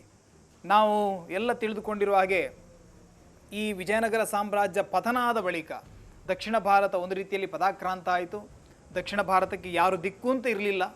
ಎಲ್ಲ ವಿಜಯನಗರ ಸಾಮ್ರಾಜ್ಯದ ಸಾಮಂತರಾಗಿದ್ದವರೆಲ್ಲರೂ ಕೂಡ ತಮ್ಮ ತಮ್ಮ ಒಳಗೆ ಮತ್ತೆ ಆ ಹೋರಾಟವನ್ನೆಲ್ಲ ಆರಂಭ ಮಾಡ್ತಾರೆ. ಇದರ ಪರಿಣಾಮವಾಗಿ ಒಂದಷ್ಟು ಶತ್ರುಗಳು ಮತ್ತೆ ನುಗ್ಗಿದ್ರು ದೇಶದ ಒಳಗಡೆ. ಅದು ಡಚ್ಚರಿರ್ಬೋದು, ಫ್ರೆಂಚರಿರ್ಬೋದು, ಇಂಗ್ಲೀಷರು, ಇವರೆಲ್ಲರೂ ಕೂಡ ಇಡೀ ನಮ್ಮ ಆ 14ನೇ ಶತಮಾನದ ಆರಂಭದಲ್ಲಿ ಅವರ ವ್ಯಾಪಾರ ಮಾಡಬೇಕು ಅಂತ ಹೇಳಿ ತಗ್ಗಿ ಬಗ್ಗಿ ವಿಜಯನಗರ ಸಾಮ್ರಾಜ್ಯದ ಮುಂದೆ ಇದ್ದವರು ಏಕಾಏಕಿಯಾಗಿ ತಮ್ಮದೇ ಆದಂಥ ಕೋಟೆ ಕೊತ್ತಲಗಳನ್ನು ಕಟ್ಟಿಕೊಂಡು ಇಲ್ಲಿ ಅವರದೇ ರಾಜ್ಯವನ್ನು ಕಟ್ಟುವಂಥ ಕನಸನ್ನು ಕಂಡರು. ಇದನ್ನು ಆವರಣದಲ್ಲಿ ಭಾಳ ಚೆನ್ನಾಗಿ ಭೈರಪ್ಪ ಅವರು ಒಂದು ಕಡೆ ಆ ಪಾತ್ರದ ಬಾಯಲ್ಲೇ ಹೇಳಿಸ್ತಾರೆ. ಅವರು ಹೇಳ್ತಾರೆ, ಜಗತ್ತಿನ ಎಲ್ಲ ದೇಶಗಳು ಹಡಗನ್ನು ಕಟ್ಟಿಕೊಂಡು ಆ ನೌಕಾ ಶೋಧನೆಯನ್ನು ಮಾಡಿಕೊಂಡು ಇನ್ನೊಂದು ದೇಶದ ಜೊತೆ ವ್ಯಾಪಾರ ವಹಿವಾಟುಗಳನ್ನು ಮಾಡುವಂಥ ಕಾಲದಲ್ಲಿ ಭಾರತದ ಸ್ಥಿತಿ ಹೇಗಿತ್ತು ಅಂತ ಕೇಳಿದರೆ ನಾವು ನಮ್ಮ ಅಸ್ತಿತ್ವಕ್ಕಾಗಿ ಹೋರಾಡುವಂಥ ಸ್ಥಿತಿ ನಿರ್ಮಾಣ ಆಗಿತ್ತು. ಇದಕ್ಕೆ ಕಾರಣ ಈ ಹಿಂದೂ ಸಮಾಜದಲ್ಲಿದ್ದಂಥ ಒಗ್ಗಟ್ಟಿನ ಕೊರತೆ. ಇದನ್ನು ನಾನು ಮತ್ತೆ ಮತ್ತೆ ಉಲ್ಲೇಖ ಮಾಡ್ತೀನಿ. ಜಾತಿಗಳ ಆಧಾರದಲ್ಲಿ, ಭಾಷೆಯ ಆಧಾರದಲ್ಲಿ, ಪ್ರಾಂತದ ಆಧಾರದಲ್ಲಿ, ಅಧಿಕಾರ ಪ್ರತಿಷ್ಠೆಯ ವಿಚಾರದಲ್ಲಿ ನಾವೆಲ್ಲ ಹೊಡೆದಾಡಿಕೊಂಡ ಪರಿಣಾಮ ಈ ಎಲ್ಲ ವಿದೇಶಿ ಶತ್ರುಗಳು ಬಂದು ನಮ್ಮನ್ನು ಮುತ್ಕೊಂಡ್ರು. ಮಧ್ಯಯುಗದ ಕಥೆಗಳಂದರೆ ಅದು ಸಂಘರ್ಷದ ಇತಿಹಾಸದ ಜೊತೆಗೆ ಒಂದಷ್ಟು ಪ್ರೇರಣಾದಾಯಿ ಕಥೆಗಳನ್ನು ಕೂಡ ಅದು ಹೇಳುತ್ತೆ. ಭಾಳ ವಿಶೇಷವಾಗಿ ಇತಿಹಾಸದ ಪುಸ್ತಕದಲ್ಲಿ ಭಾಳ ದೊಡ್ಡ ಅನ್ಯಾಯಕ್ಕೆ ಒಳಗಾದವನು ರಾಣಾ ಸಾಂಗ, ರಾಣಾ ಕುಂಭ, ಇವರೆಲ್ಲರೂ ಕೂಡ ರಜಪೂತರು. ನಾನು ಆಗಲೇ ಹೇಳ್ತಾ ಇದ್ದೆ, ಔರಂಗಜೇಬನ ಕಾಲದಲ್ಲಿ ಭಾಳ ಉಚ್ಛ್ರಾಯ ಸ್ಥಿತಿಯನ್ನು ಆ ಮೊಘಲ್ ಸಾಮ್ರಾಜ್ಯ ಕಂಡುಕೊಂಡಿತ್ತು. ಆದರೆ ಅದಕ್ಕಿಂತ ಹಿಂದಿನ ಮೊಘಲರನ್ನು ತಾವು ಗಮನಿಸಬೇಕು. ಮೊಘಲರ ಆರಂಭದ ಬಾಬರ್ ಈ ಭಾಗಕ್ಕೆ ಬರ್ತಾನೆ. ಬಾಬರ್ ಬಂದಾಗ ಇದೇ ಪಾಣಿಪತ್ತದ ರಣಭೂಮಿಯಲ್ಲಿ ಅಲ್ಲಿ ಯುದ್ಧ ನಡೆಯುತ್ತೆ. ಅದರಲ್ಲಿ ಬಾಬರ್ ಗೆಲ್ತಾನೆ. ಆನಂತರ ಬಾಬರ್ನ ನಂತರ ಹಲವಾರು ಆತನ ವಂಶದವರು ಬಂದರು. ಹುಮಾಯೂನ್ ಬಂದ, ಆಮೇಲೆ ಜಹಾಂಗೀರು, ಅಕ್ಬರ್ ಅವರೆಲ್ಲ ಬಂದರು. ಅಕ್ಬರ್ನ ಕಾಲದಲ್ಲಿ ಕೂಡ ಭಾಳ ದೊಡ್ಡ ಯುದ್ಧ ನಡೆಯುತ್ತೆ. ಆ ಯುದ್ಧದಲ್ಲಿ ಒಬ್ಬ ಸಾಮಾನ್ಯ ಪೆಟ್ಲುಪ್ಪು ಮಾರ್ತಾ ಇದ್ದಂಥ ಒಬ್ಬ ಹೇಮಚಂದ್ರ ವಿಕ್ರಮಾದಿತ್ಯ ಅಂತ ಅವನ ಹೆಸರು.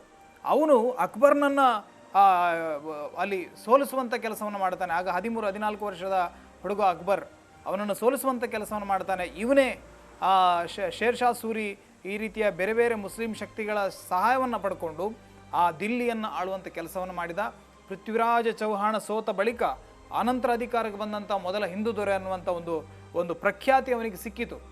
ಆನಂತರ ಏನಾಯಿತು, ಆ ಹೇಮಚಂದ್ರ ವಿಕ್ರಮಾದಿತ್ಯನನ್ನು 2ನೇ ಪಾಣಿಪತ್ ಯುದ್ಧದಲ್ಲಿ ಮತ್ತೆ ಸೋಲಿಸುವಂಥ ಕೆಲಸ ನಡೀತು. ಅವನು ಆ ಯುದ್ಧದಲ್ಲಿ ಸೋತು ಹೋಗ್ತಾನೆ. ಸೋತ ನಂತರ ಅವನ ಶಿರಚ್ಛೇದ ಮಾಡ್ತಾರೆ. ಭಾಳ ಕೆಟ್ಟದಾಗಿ ಆ ಯುದ್ಧ ಕೊನೆಗೊಳ್ಳುತ್ತೆ. ಒಟ್ಟಿನಲ್ಲಿ ಪಾಣಿಪತದ ರಣಭೂಮಿ ಭಾರತದ ಪಾಲಿಗೆ ಅತ್ಯಂತ ಅದು ದುರ್ದೈವದ ರಣಭೂಮಿ ಮತ್ತು ಅತ್ಯಂತ ನಮ್ಮ ಇತಿಹಾಸಕ್ಕೆ ಬೇರೆ ಬೇರೆ ರೀತಿಯ ತಿರುವುಗಳನ್ನು ಕೊಟ್ಟಂಥ ರಣಭೂಮಿ. ಅದರ ಬಗ್ಗೆ ಮುಂದೆ ನಾವು ಚರ್ಚಿಸೋಣ. ಈ ಒಂದು ರಜಪೂತರ ನಂತರ ರಜಪೂತರು ಏನು ಮಾಡಿದರು, ಅಕ್ಬರ್ನ ಕಾಲದಲ್ಲಿ ಸೋತು ಸುಣ್ಣಗಾಗಿದ್ದಂಥ ರಜಪೂತರು ಒಂದು ರೀತಿಯಲ್ಲಿ ಶರಣಾಗತಿಯನ್ನು ಮಾಡಿಕೊಂಡ್ರು.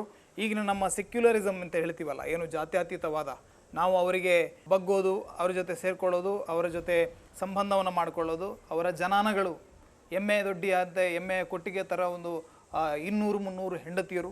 ಅದಕ್ಕೆಲ್ಲ ರಜಪೂತರು ತಮ್ಮ ತಮ್ಮ ಮಗಳನ್ನು, ತಮ್ಮ ತಮ್ಮ ಸಹೋದರಿಯರನ್ನು ಮದುವೆ ಮಾಡಿಕೊಟ್ಟು ನಾವು ನಮ್ಮಷ್ಟಕ್ಕೆ ಆಳ್ವಿಕೆ ಮಾಡ್ಕೊಂಡಿರ್ತೀವಿ, ನಿಮ್ಮ ಸುದ್ದಿಗೆ ಬರೋದಿಲ್ಲ ಅಂತ ಹೇಳಿ ಎಲ್ಲರೂ ಕೂಡ ಆ ಮೊಘಲರಿಗೆ ಶರಣಾಗುವಂಥ ಒಂದು ಪ್ರವೃತ್ತಿಯನ್ನು ತೋರಿಸ್ತಾರೆ. ಇದರ ಪರಿಣಾಮವಾಗಿ ಇಡೀ ಆ ರಜಪೂತರ ಕ್ಷಾತ್ರತ್ವ ಮರೆಯಾಗಿ ಹೋಗಿತ್ತು. ಇದರ ವಿರುದ್ಧ ಮಾತನಾಡಿದಂಥ ಏಕಮಾತ್ರ ವ್ಯಕ್ತಿ ಅಂದರೆ ಅದು ರಾಣಾ ಪ್ರತಾಪ, ಮಹಾರಾಣಾ ಪ್ರತಾಪ. ಅವನು ಎಲ್ಲೂ ಕೂಡ ಬಗಲಿಲ್ಲ, ತನ್ನ ಸ್ವಾಭಿಮಾನವನ್ನು ಅಡವಿಡೋದಿಲ್ಲ. ಎಲ್ಲಿಂದಲೋ ಬಂದಂಥ ಆ ವಿಧರ್ಮಿ ಶಕ್ತಿಗಳಿಗೆ ನಾವು ಯಾಕೆ ತಲೆ ಬಗ್ಗಬೇಕು, ನಮ್ಮ ಭೂಮಿ, ನಮ್ಮ ನೆಲ, ನಮ್ಮ ಜಲ, ನಾವು ಹೋರಾಟ ಮಾಡೋಣ ಅನ್ನುವಂಥ ಒಂದು ಪ್ರವೃತ್ತಿಯಿಂದ ಕಾಡಿನಲ್ಲಿ ಹುಲ್ಲಿನ ರೊಟ್ಟಿಯನ್ನು ತಿಂದುಕೊಂಡು ಒಂದು ಕಾಲದಲ್ಲಿ ಅರಮನೆಯಲ್ಲಿ ಬದುಕಿದ್ದಂಥ ರಾಣಾ ಪ್ರತಾಪನ ಕುಟುಂಬ ಕಾಡು ಮೇಡುಗಳಲ್ಲಿ ಅಲೆದಾಡುತ್ತಾ ಜೀವನವನ್ನು ಸಾಗಿಸ್ತಾರೆ. ಆದರೂ ಕೂಡ ಯಾವತ್ತೂ ಶರಣಾಗೋದಿಲ್ಲ. ಆ ಮಹಾರಾಣಾ ಪ್ರತಾಪನ ಕಥೆಗಳು ಇವತ್ತಿಗೂ ಕೂಡ ಲಾವಣಿಯ ರೂಪದಲ್ಲಿ, ಆ ಪೌಡಗಳ ರೂಪದಲ್ಲಿ, ಜನಪದರ ಹಾಡುಗಳ ರೂಪದಲ್ಲಿ ಆ ರಾಜಸ್ಥಾನದಲ್ಲಿ ಪ್ರಚಲಿತದಲ್ಲಿದೆ. ಅಲ್ಲಿಯ ಜನ ಇವತ್ತಿಗೂ ಕೂಡ ಜೈಚಂದನ್ನು ವಿಲನ್ ಆಗಿ ತೋರಿಸ್ತಾರೆ. ಅವನು ಎಷ್ಟೇ ದೊಡ್ಡ ಸ್ಥಾನಮಾನವನ್ನು ಮೊಘಲರ ಆಸ್ಥಾನದಲ್ಲಿ ಪಡ್ಕೊಂಡಿದ್ರು, ಅವನವರಿಗೆ ಹೀರೋ ಅಲ್ಲ. ಕಾಡು ಮೇಡುಗಳಲ್ಲಿ ದುಡಿದು ತಿಂದಂಥ, ತನ್ನ ಸ್ವಾಭಿಮಾನಕ್ಕೆ ಬೇಕಾಗಿ ಸರ್ವಸ್ವವನ್ನು ಕಳ್ಕೊಂಡಂಥ ಮಹಾರಾಣಾ ಪ್ರತಾಪನನ್ನು ತಮ್ಮ ಆದರ್ಶವಾಗಿ ತೆಗೆದುಕೊಳ್ತಾರೆ. ರಣತಂಬೋರದ ರಾಣಿ ಜಯವಂತಿ, ಗೋಂಡ್ವಾನದ ರಾಣಿ ದುರ್ಗಾವತಿ ಇವರೆಲ್ಲರೂ ಕೂಡ ಮಹಿಳೆಯರು ಕೂಡ ವೀರಗಚ್ಚೆಯನ್ನು ಕಟ್ಟಿ ತೊಟ್ಟಿಲು ತೂಗಬೇಕಾದಂಥ ಕೈಯಲ್ಲಿ ಕತ್ತಿ ಹಿಡಿದು ಮೊಘಲರ ವಿರುದ್ಧ ಹೋರಾಟವನ್ನು ಮಾಡಿದರು. ದಕ್ಷಿಣ ಭಾರತದಲ್ಲಿ ಯಾವ ರೀತಿ ಹೋರಾಟ ನಡೀತು, ಉತ್ತರ ಭಾರತದಲ್ಲಿ ಕೂಡ ಅದೇ ರೀತಿ ಭಾಳ ದೊಡ್ಡ ಹೋರಾಟ ನಡೆಯುತ್ತೆ. ಈ ಎಲ್ಲ ಹೋರಾಟದ ಒಂದು ರೀತಿಯಲ್ಲಿ ಪರಿಣಾಮ ಏನಾಯಿತು ಅಂತ ಕೇಳಿದರೆ ತಮ್ಮ ತಮ್ಮ ವ್ಯಾಪ್ತಿಯೊಳಗಡೆ ಅಧಿಕಾರವನ್ನು ಉಳಿಸ್ಕೊಳ್ಳೋದಕ್ಕೆ ಸಾಧ್ಯ ಆಯಿತೆ ಬಿಟ್ಟರೆ ಭಾಳ ದೊಡ್ಡ ಮಟ್ಟದ ಸಂಘಟಿತ ಹೋರಾಟ ನಡೀಲಿಲ್ಲ. ಹೀಗಾಗಿ ಮೊಘಲರು ಭಾಳ ದೊಡ್ಡ ಮಟ್ಟದಲ್ಲಿ ದೇಶವನ್ನು ಆಕ್ರಮಿಸಿಕೊಂಡು ಬರ್ತಾರೆ. ತಮಗೆ ಗೊತ್ತಿದ್ದ ಹಾಗೆ ಬಿಜಾಪುರದ ಆದಿಲ್ ಶಾಹಿಗಳು ಕೂಡ ಇಲ್ಲಿ ವಿಜೃಂಭಿಸ್ತಾ ಇದ್ದರು. ಗೋಲ್ಕೊಂಡದಲ್ಲಿ ಕುತುಬ್ ಶಾಹಿಗಳಿದ್ದರು. ಮೇಲ್ಗಡೆ ಆ ಮೊಘಲರ ಆಳ್ವಿಕೆ ಅಹಮದಾಬಾದ್, ಈಗ ನಾವು ಏನು ಹೇಳ್ತೀವಿ ಅಲ್ಲಿವರೆಗೆ ಅವರ ಆಳ್ವಿಕೆ ಆರಂಭ ಆಗತ್ತೆ. ಅಲ್ಲಿವರೆಗೆ ಅವರ ಒಂದು ದಕ್ಷಿಣದವರೆಗೆ ಅವರ ಆಳ್ವಿಕೆ ಇತ್ತು. ಅದರ ಆಚೆ ಗೋವಾದಲ್ಲಿ ಪೋರ್ಚುಗೀಸರಿದ್ದರು, ಫ್ರೆಂಚರಿದ್ದರು, ಡಚ್ಚರಿದ್ದರು, ಇಂಗ್ಲೀಷರಿದ್ದರು. ಈ ಎಲ್ಲ ಶಕ್ತಿಗಳು, ವಿದೇಶಿ ಶಕ್ತಿಗಳು ಸೇರಿಕೊಂಡು ಭಾರತವನ್ನು ಹುರಿದು ಮುಗ್ತಾ ಇದ್ದಂಥ ಕಾಲದಲ್ಲಿ ನಮಗೆ ಒಂದು ಪ್ರೇರಣಾದಾಯಿಯಾಗಿ ನಮ್ಮ ಪಾಲಿಗೆ ಒಂದು ದೇವರು ಕೊಟ್ಟ ವರದ ರೂಪದಲ್ಲಿ ಬಂದವರು ಛತ್ರಪತಿ ಶಿವಾಜಿ ಮಹಾರಾಜರು. ಶಿವಾಜಿ ಮಹಾರಾಜರ ಬಗ್ಗೆ ನಾನು ಬಹಳ ಘಟನೆಗಳನ್ನು ಉಲ್ಲೇಖ ಮಾಡ್ಬೋದು. ಶಿವಾಜಿ ಮಹಾರಾಜರಿಗೆ ಇದ್ದಂಥ ದೂರದೃಷ್ಟಿತ್ವ, ಅವರು ಒಂದು ವಿಚಾರವನ್ನು ಅರ್ಥ ಮಾಡ್ಕೊಳ್ತಾರೆ, ನಾವು ಧರ್ಮ ಯುದ್ಧವನ್ನು ಮಾಡಿ ಏನೂ ಫಲ ಇಲ್ಲ. ಧರ್ಮ ಯುದ್ಧ ಅಂದರೆ ಏನು? ಈಗ ಒಂದು ಕಬಡ್ಡಿ ಆಟ ಯಾವ ರೀತಿ ನಡೆಯುತ್ತೆ, ಕ್ರಿಕೆಟ್ ಆಟ ಯಾವ ರೀತಿ ನಡೆಯುತ್ತೆ, ಅದೇ ರೀತಿ ಯುದ್ಧವನ್ನು ನಡೆಸ್ತಾ ಇದ್ರು ಹಿಂದಿನ ಕಾಲದಲ್ಲಿ. ಹೇಗೆ ಬೆಳಗ್ಗೆ ಶಂಖವನಾದ ಮೊಳಗತ್ತೆ, ಯುದ್ಧಕ್ಕೆ ರಣರಂಗಕ್ಕೆ ಬಂದರು, ಅವ್ರದ್ದು ಒಂದಷ್ಟು ಸೇನೆ, ನಮ್ಮದು ಒಂದಷ್ಟು ಸೇನೆ, ಅಲ್ಲೇ ಯುದ್ಧ ಆಗತ್ತೆ. ಯಾರಾದರೂ ಆಯುಧ ತಪ್ಪಿ ಬಿದ್ದರೆ ಅವನನ್ನು ಹೊಡಿಲಿಕ್ಕಿಲ್ಲ, ಯಾರಾದರೂ ಶರಣಾದೆ ಅಂತ ಒಪ್ಕೊಂಡ್ರೆ ಅವನನ್ನು ಸಂಹಾರ ಮಾಡಲಿಕ್ಕಿಲ್ಲ. ಇಲ್ಲಿ ಯುದ್ಧ ನಡೀತಾ ಇದ್ದರೆ ಒಂದು ಕ್ರೀಡೆಯ ರೂಪದಲ್ಲಿ ಯುದ್ಧ ನಡೀತಾ ಇತ್ತು. ಅಕ್ಕಪಕ್ಕದಲ್ಲಿ ಕೃಷಿ ಚಟುವಟಿಕೆಗಳು ನಡೀತಾ ಇದ್ದು, ಮಹಿಳೆಯರು ನೀರು ತೆಗೆದುಕೊಂಡು ಹೋಗ್ತಾ ಇದ್ರು. ಅವರು ಯಾರಿಗೂ ಏನೂ ಸಮಸ್ಯೆ ಇರಲಿಲ್ಲ. ಯುದ್ಧ ಅನ್ನುವಂಥದ್ದು ಸೇನೆಯ ಒಂದು ಧಾರ್ಮಿಕ ಚೌಕಟ್ಟಿನೊಳಗಡೆ ನಡೀತಾ ಇದ್ದಂಥ ಕ್ರಮ. ಅದಕ್ಕೊಂದು ಧರ್ಮ ಇತ್ತು. ಧರ್ಮ ಅಂದರೆ ಅಲ್ಲಿ ಅಧರ್ಮಕ್ಕೆ ಅವಕಾಶ ಇರಲಿಲ್ಲ. ಈ ರೀತಿಯ ಯುದ್ಧಗಳು ನಾವು ಇವತ್ತಿಗೂ ಮಹಾಭಾರತದ ಯುದ್ಧದಲ್ಲಿ ಕರ್ಣನನ್ನು ಶ್ರೀಕೃಷ್ಣ ಕೊಂದಿರುವಂಥದ್ದು ಅಧರ್ಮ ಅಂತ ಹೇಳ್ತೀವಿ. ಅದನ್ನು ಶ್ರೀಕೃಷ್ಣನನ್ನು ಟೀಕೆ ಮಾಡ್ತೀವಿ. ಅಭಿಮನ್ಯುವನ್ನು ಕೊಂದುದರ ಬಗ್ಗೆ ನಾವು ಟೀಕೆ ಮಾಡ್ತೀವಿ, ಯಾಕಂದರೆ ಹಿಂಭಾಗದಲ್ಲಿ ಹೊಡಿಬಾರದು. ಈ ರೀತಿಯಾದಂಥ ಒಂದಷ್ಟು ಯುದ್ಧಕ್ಕೆ ನಮ್ಮಲ್ಲಿ ಒಂದು ಪರಿಕಲ್ಪನೆ ಇತ್ತು. ಯುದ್ಧವನ್ನು ಒಂದು ಆಟದ ರೂಪದಲ್ಲಿ ಆಡ್ತಾ ಇದ್ದಂಥ ಒಂದು ಸಂಸ್ಕೃತಿ ಭಾರತೀಯ ಸಂಸ್ಕೃತಿ. ಆದರೆ ನಮ್ಮ ಮೇಲೆ ದಾಳಿ ಮಾಡಿದಂಥ ಮರಳುಗಾಡಿನ ಆ ಎಲ್ಲ ಮತಗಳು, ಆ ಮೊಘಲರು, ಅಬ್ಜಿಗಳು, ತುರ್ಕಿಗಳು, ಈ ಎಲ್ಲ ಅಬಿಸಿಯನ್ಗಳು, ಅನಂತರ ಆಂಗ್ಲರು, ಇವರೆಲ್ಲರೂ ಕೂಡ ಈ ಕುಟಿಲ ನೀತಿಯನ್ನು ಇಟ್ಟುಕೊಂಡು ಧರ್ಮದ ಬಗ್ಗೆ ಗಂಧಗಾಳಿಯೂ ಇಲ್ಲದೆ, ಈ ಭಾರತೀಯ ಚಿಂತನೆಗಳ ಬಗ್ಗೆ ಯಾವ ಒಂದು ಒಲವೂ ಇಲ್ಲದೆ ನಮ್ಮ ಮೇಲೆ ದಾಳಿ ಮಾಡಿದಂಥ ರೀತಿ ಏನಿದೆ ಅದು ನಮ್ಮವರನ್ನು ಕನ್ಫ್ಯೂಸ್ ಮಾಡಿತ್ತು. ತಮಗೆ ಗೊತ್ತಿರಬೇಕು, ಘೋರಿಯನ್ನು ಕ್ಷಮೆ ಮಾಡಿ ಕಳಿಸಿದ ಮೇಲೆ ಕೂಡ ಅವನನ್ನು ಕ್ಷಮಿಸಿ ಕಳಿಸ್ತಾನೆ. ಆ ನಂತರ ಪೃಥ್ವಿರಾಜ ಚೌಹಾಣನಿಗೆ ಇನ್ನೊಮ್ಮೆ ಅವನೇ ಸಾವಿನ ರೂಪದಲ್ಲಿ ಎದುರು ಬರ್ತಾನೆ. ಇದೇ ಖಿಲ್ಜಿಯನ್ನು, ಅಲಾವುದ್ದೀನ್ ಖಿಲ್ಜಿಯ ಕಥೆಯನ್ನು ನಾವು ಪದ್ಮಾವತಿನಲ್ಲಿ ನೋಡಿದ್ವಿ. ಅವನಿಗೆ ಎಷ್ಟೆಲ್ಲ ಪುರಸ್ಕಾರವನ್ನು ಮಾಡ್ತಾರೆ, ಆದರೂ ಕೂಡ ಅವನು ಹಿಂಭಾಗದಲ್ಲಿ ನಮಗೆ ಚೂರಿ ಹಾಕ್ತಾನೆ. ಸೈಯದ್ ಬಂಡನ ಕತೆ ಇರ್ಬೋದು, ಅಥವಾ ಮೀರ್ ಸಾದಿಕ್, ಇನ್ನೊಬ್ಬ ನಮ್ಮ ಟಿಪ್ಪು ಸುಲ್ತಾನ ಕತೆ, ಲಕ್ಷ್ಮೀ ಅಮ್ಮಣ್ಣಿಗೆ ಮಾಡಿದಂಥ ಅಪಮಾನ, ಹೈದರಾಲಿ ಮಾಡಿದಂಥ ಅಪಮಾನ, ಈ ಎಲ್ಲ ಮೋಸಗಳ ಕಥೆಯನ್ನು ಅಧ್ಯಯನ ಮಾಡ್ತಾರೆ ಶಿವಾಜಿ. ಅವರು ಅಧ್ಯಯನ ಮಾಡಿ ಅವರು ಒಂದು ಯೋಚನೆ ಮಾಡ್ತಾರೆ, ಇವರನ್ನು ಸೋಲಿಸಬೇಕಿದ್ರೆ ಧರ್ಮದ ಮಾರ್ಗದಲ್ಲಿ ಸಾಧ್ಯ ಇಲ್ಲ, ಇವರ ಭಾಷೆಯಲ್ಲೇ ಬುದ್ಧಿಯನ್ನು ಕಲಿಸಬೇಕು ಅಂತ ಹೇಳ್ತಾರೆ. ಯಾವ ಸಂದರ್ಭದಲ್ಲಿ ಶರಣಾಗಬೇಕು, ಶರಣಾಗತರೆ ಆದಾಗೆ ನಟಿಸ್ತಾರೆ. ಯಾವ ಸಂದರ್ಭದಲ್ಲಿ ಪರಾಕ್ರಮ ತೋರಬೇಕು, ಆ ಸಂದರ್ಭದಲ್ಲಿ ಪರಾಕ್ರಮವನ್ನು ತೋರ್ತಾರೆ. ಯಾವ ಸಂದರ್ಭದಲ್ಲಿ ಲೂಟಿ ಮಾಡಬೇಕು, ಆ ಸಂದರ್ಭದಲ್ಲಿ ಲೂಟಿ ಮಾಡ್ತಾರೆ. ಅಲ್ಲಿ ಕಳ್ಳತನ ಮಾಡೋದು, ದರೋಡೆ ಮಾಡೋದು ತಪ್ಪು ಅಂತ ಶಿವಾಜಿ ಮಹಾರಾಜರು ತಿಳ್ಕೊಳ್ಳೋದಿಲ್ಲ. ಸೂರತ್ತನ್ನು ಲೂಟಿ ಮಾಡ್ತಾರೆ, ಸೂರೆ ಮಾಡ್ತಾರೆ. ಆನಂತರ ಎಷ್ಟೋ ಅಲ್ಲಿದ್ದಂಥ ತನ್ನ ಆತ್ಮೀಯರ ವಲಯದಲ್ಲಿ ಇದ್ದುಕೊಂಡು ಶತ್ರುಗಳ ಪರವಾಗಿ ಕೆಲಸ ಮಾಡ್ತಾ ಇದ್ದವರ ಜಾತಿ ನೋಡಲಿಲ್ಲ. ಇವನು ಯಾವುದೋ ಒಂದು ಉತ್ತಮ ಜಾತಿ, ಇವನನ್ನು ಬಿಡಬೇಕಿಲ್ಲ. ನೆಲಕ್ಕೆ, ಸ್ವರಾಜ್ಯಕ್ಕೆ ಮತ್ತು ಆ ಹಿಂದವಿ ಸ್ವರಾಜ್ಯಕ್ಕೆ ಯಾರೆಲ್ಲ ಅನ್ಯಾಯ ಮಾಡಿದ್ದಾರೆ ಅವರನ್ನು ಕ್ಷಮಿಸುವಂಥ ಕೆಲಸವನ್ನು ಮಾಡಲಿಲ್ಲ. ಅವರ ಜೊತೆ ಅಷ್ಟೇ ಖಡಕ್ಕಾಗಿ, ಅಷ್ಟೇ ಉಗ್ರವಾಗಿ ಶಿವಾಜಿ ಮಹಾರಾಜರು ವರ್ತನೆ ಮಾಡ್ತಾರೆ. ಈ ಶಿವಾಜಿ ಮಹಾರಾಜರು ಒಂದು ಹೊಸ ದಿಕ್ಕನ್ನು ಕೊಡ್ತಾರೆ. ಭಾರತದ ಮಧ್ಯಯುಗದ ಒಟ್ಟು ಯುದ್ಧಗಳು, ಆವತ್ತಿನವರೆಗೆ ನಡೆದಂಥ ಯುದ್ಧಗಳೇನಿದೆ ಆ ಅಷ್ಟು ಯುದ್ಧಗಳ ಒಂದು ತೂಕ ಆದರೆ ಛತ್ರಪತಿ ಶಿವಾಜಿ ಮಹಾರಾಜರು ಮತ್ತು ಅವರಿಂದ ಪ್ರೇರೇಪಿತರಾದಂಥ ಅದು ಸಿಖ್ಖರು, ಆನಂತರ ಛತ್ರಸಾಲ, ಬುಂದೇಲಗಢದಲ್ಲಿ ನಡೆದಂಥ ಛತ್ರಸಾಲನ ಹೋರಾಟ, ಅನಂತರ ಮಹಾರಾಷ್ಟ್ರದ ದುರ್ಗಾದಾಸ್ ರಾಥೋಡ್ ಮತ್ತು ಅಜಿತ್ ಸಿಂಗ್ ನೇತೃತ್ವದಲ್ಲಿ ರಜಪೂತರು ನಡೆಸಿದಂಥ ಹೋರಾಟ, ಈ ಎಲ್ಲ ಹೋರಾಟಗಳ ತೂಕವೇ ಒಂದು ಪ್ರತ್ಯೇಕ ಆಯಿತು. ಗೆರಿಲ್ಲಾ ಮಾದರಿಯ ಯುದ್ಧ ತಂತ್ರವನ್ನು ಬಹಳ ಅಚ್ಚುಕಟ್ಟಾಗಿ ಮೊಘಲರ ವಿರುದ್ಧ ಛತ್ರಪತಿ ಶಿವಾಜಿ ಮಹಾರಾಜರು ಪ್ರಯೋಗ ಮಾಡ್ತಾರೆ. ಛತ್ರಪತಿ ಶಿವಾಜಿ ಮಹಾರಾಜರ ದೂರದರ್ಶಿತ್ವ ಏನು?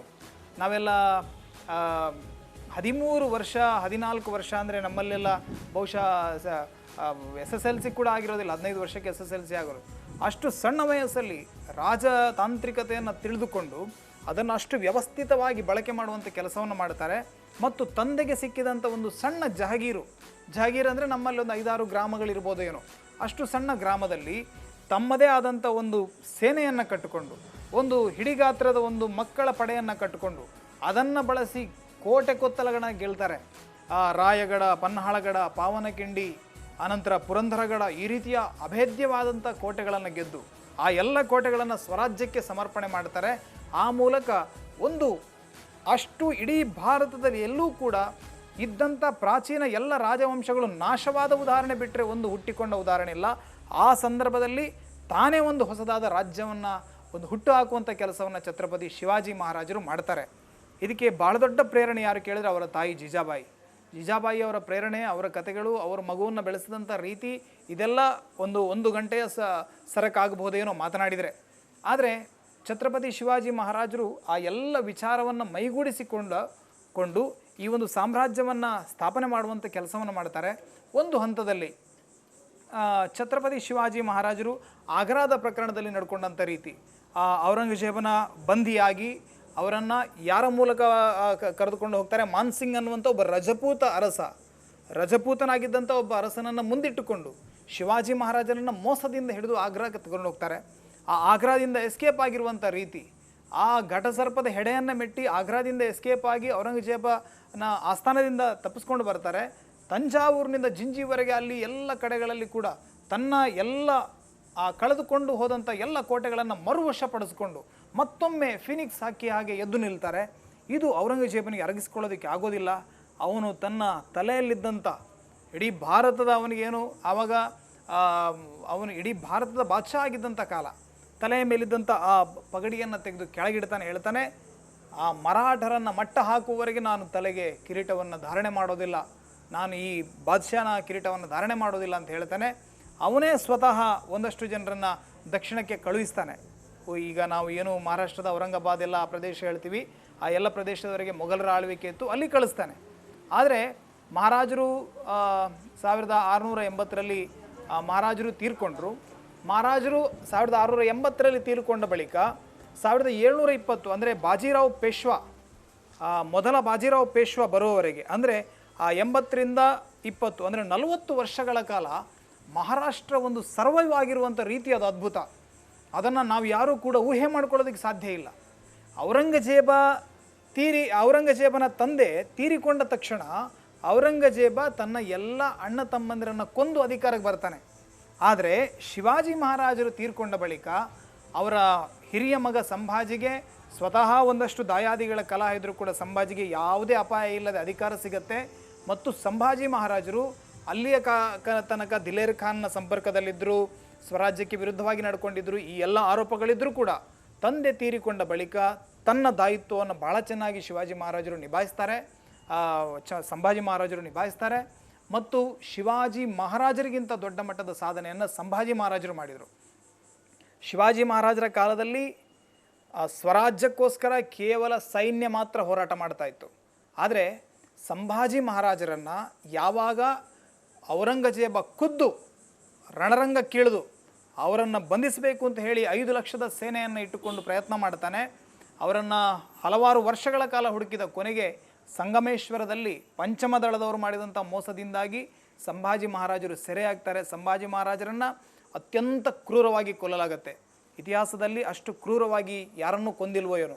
ಅವರ 2 ಕಣ್ಣುಗಳನ್ನು ಕಿತ್ತು ತೆಗಿತಾರೆ, ಕಿವಿಯನ್ನು ಕತ್ತರಿಸ್ತಾರೆ, ಅವರ ಮೈಯ ಚರ್ಮವನ್ನು ಸುಲಿತಾರೆ, ಎಲ್ಲ ಕೈಯ ಉಗುರುಗಳನ್ನು ಕಿತ್ತು ಹಾಕಿದ ಮೇಲೆ ಕೂಡ ಅವರು ಆ ಇಸ್ಲಾಮನ್ನು ಒಪ್ಕೊಳ್ಳೋದಕ್ಕೆ ಸಿದ್ಧ ಆಗೋದಿಲ್ಲ.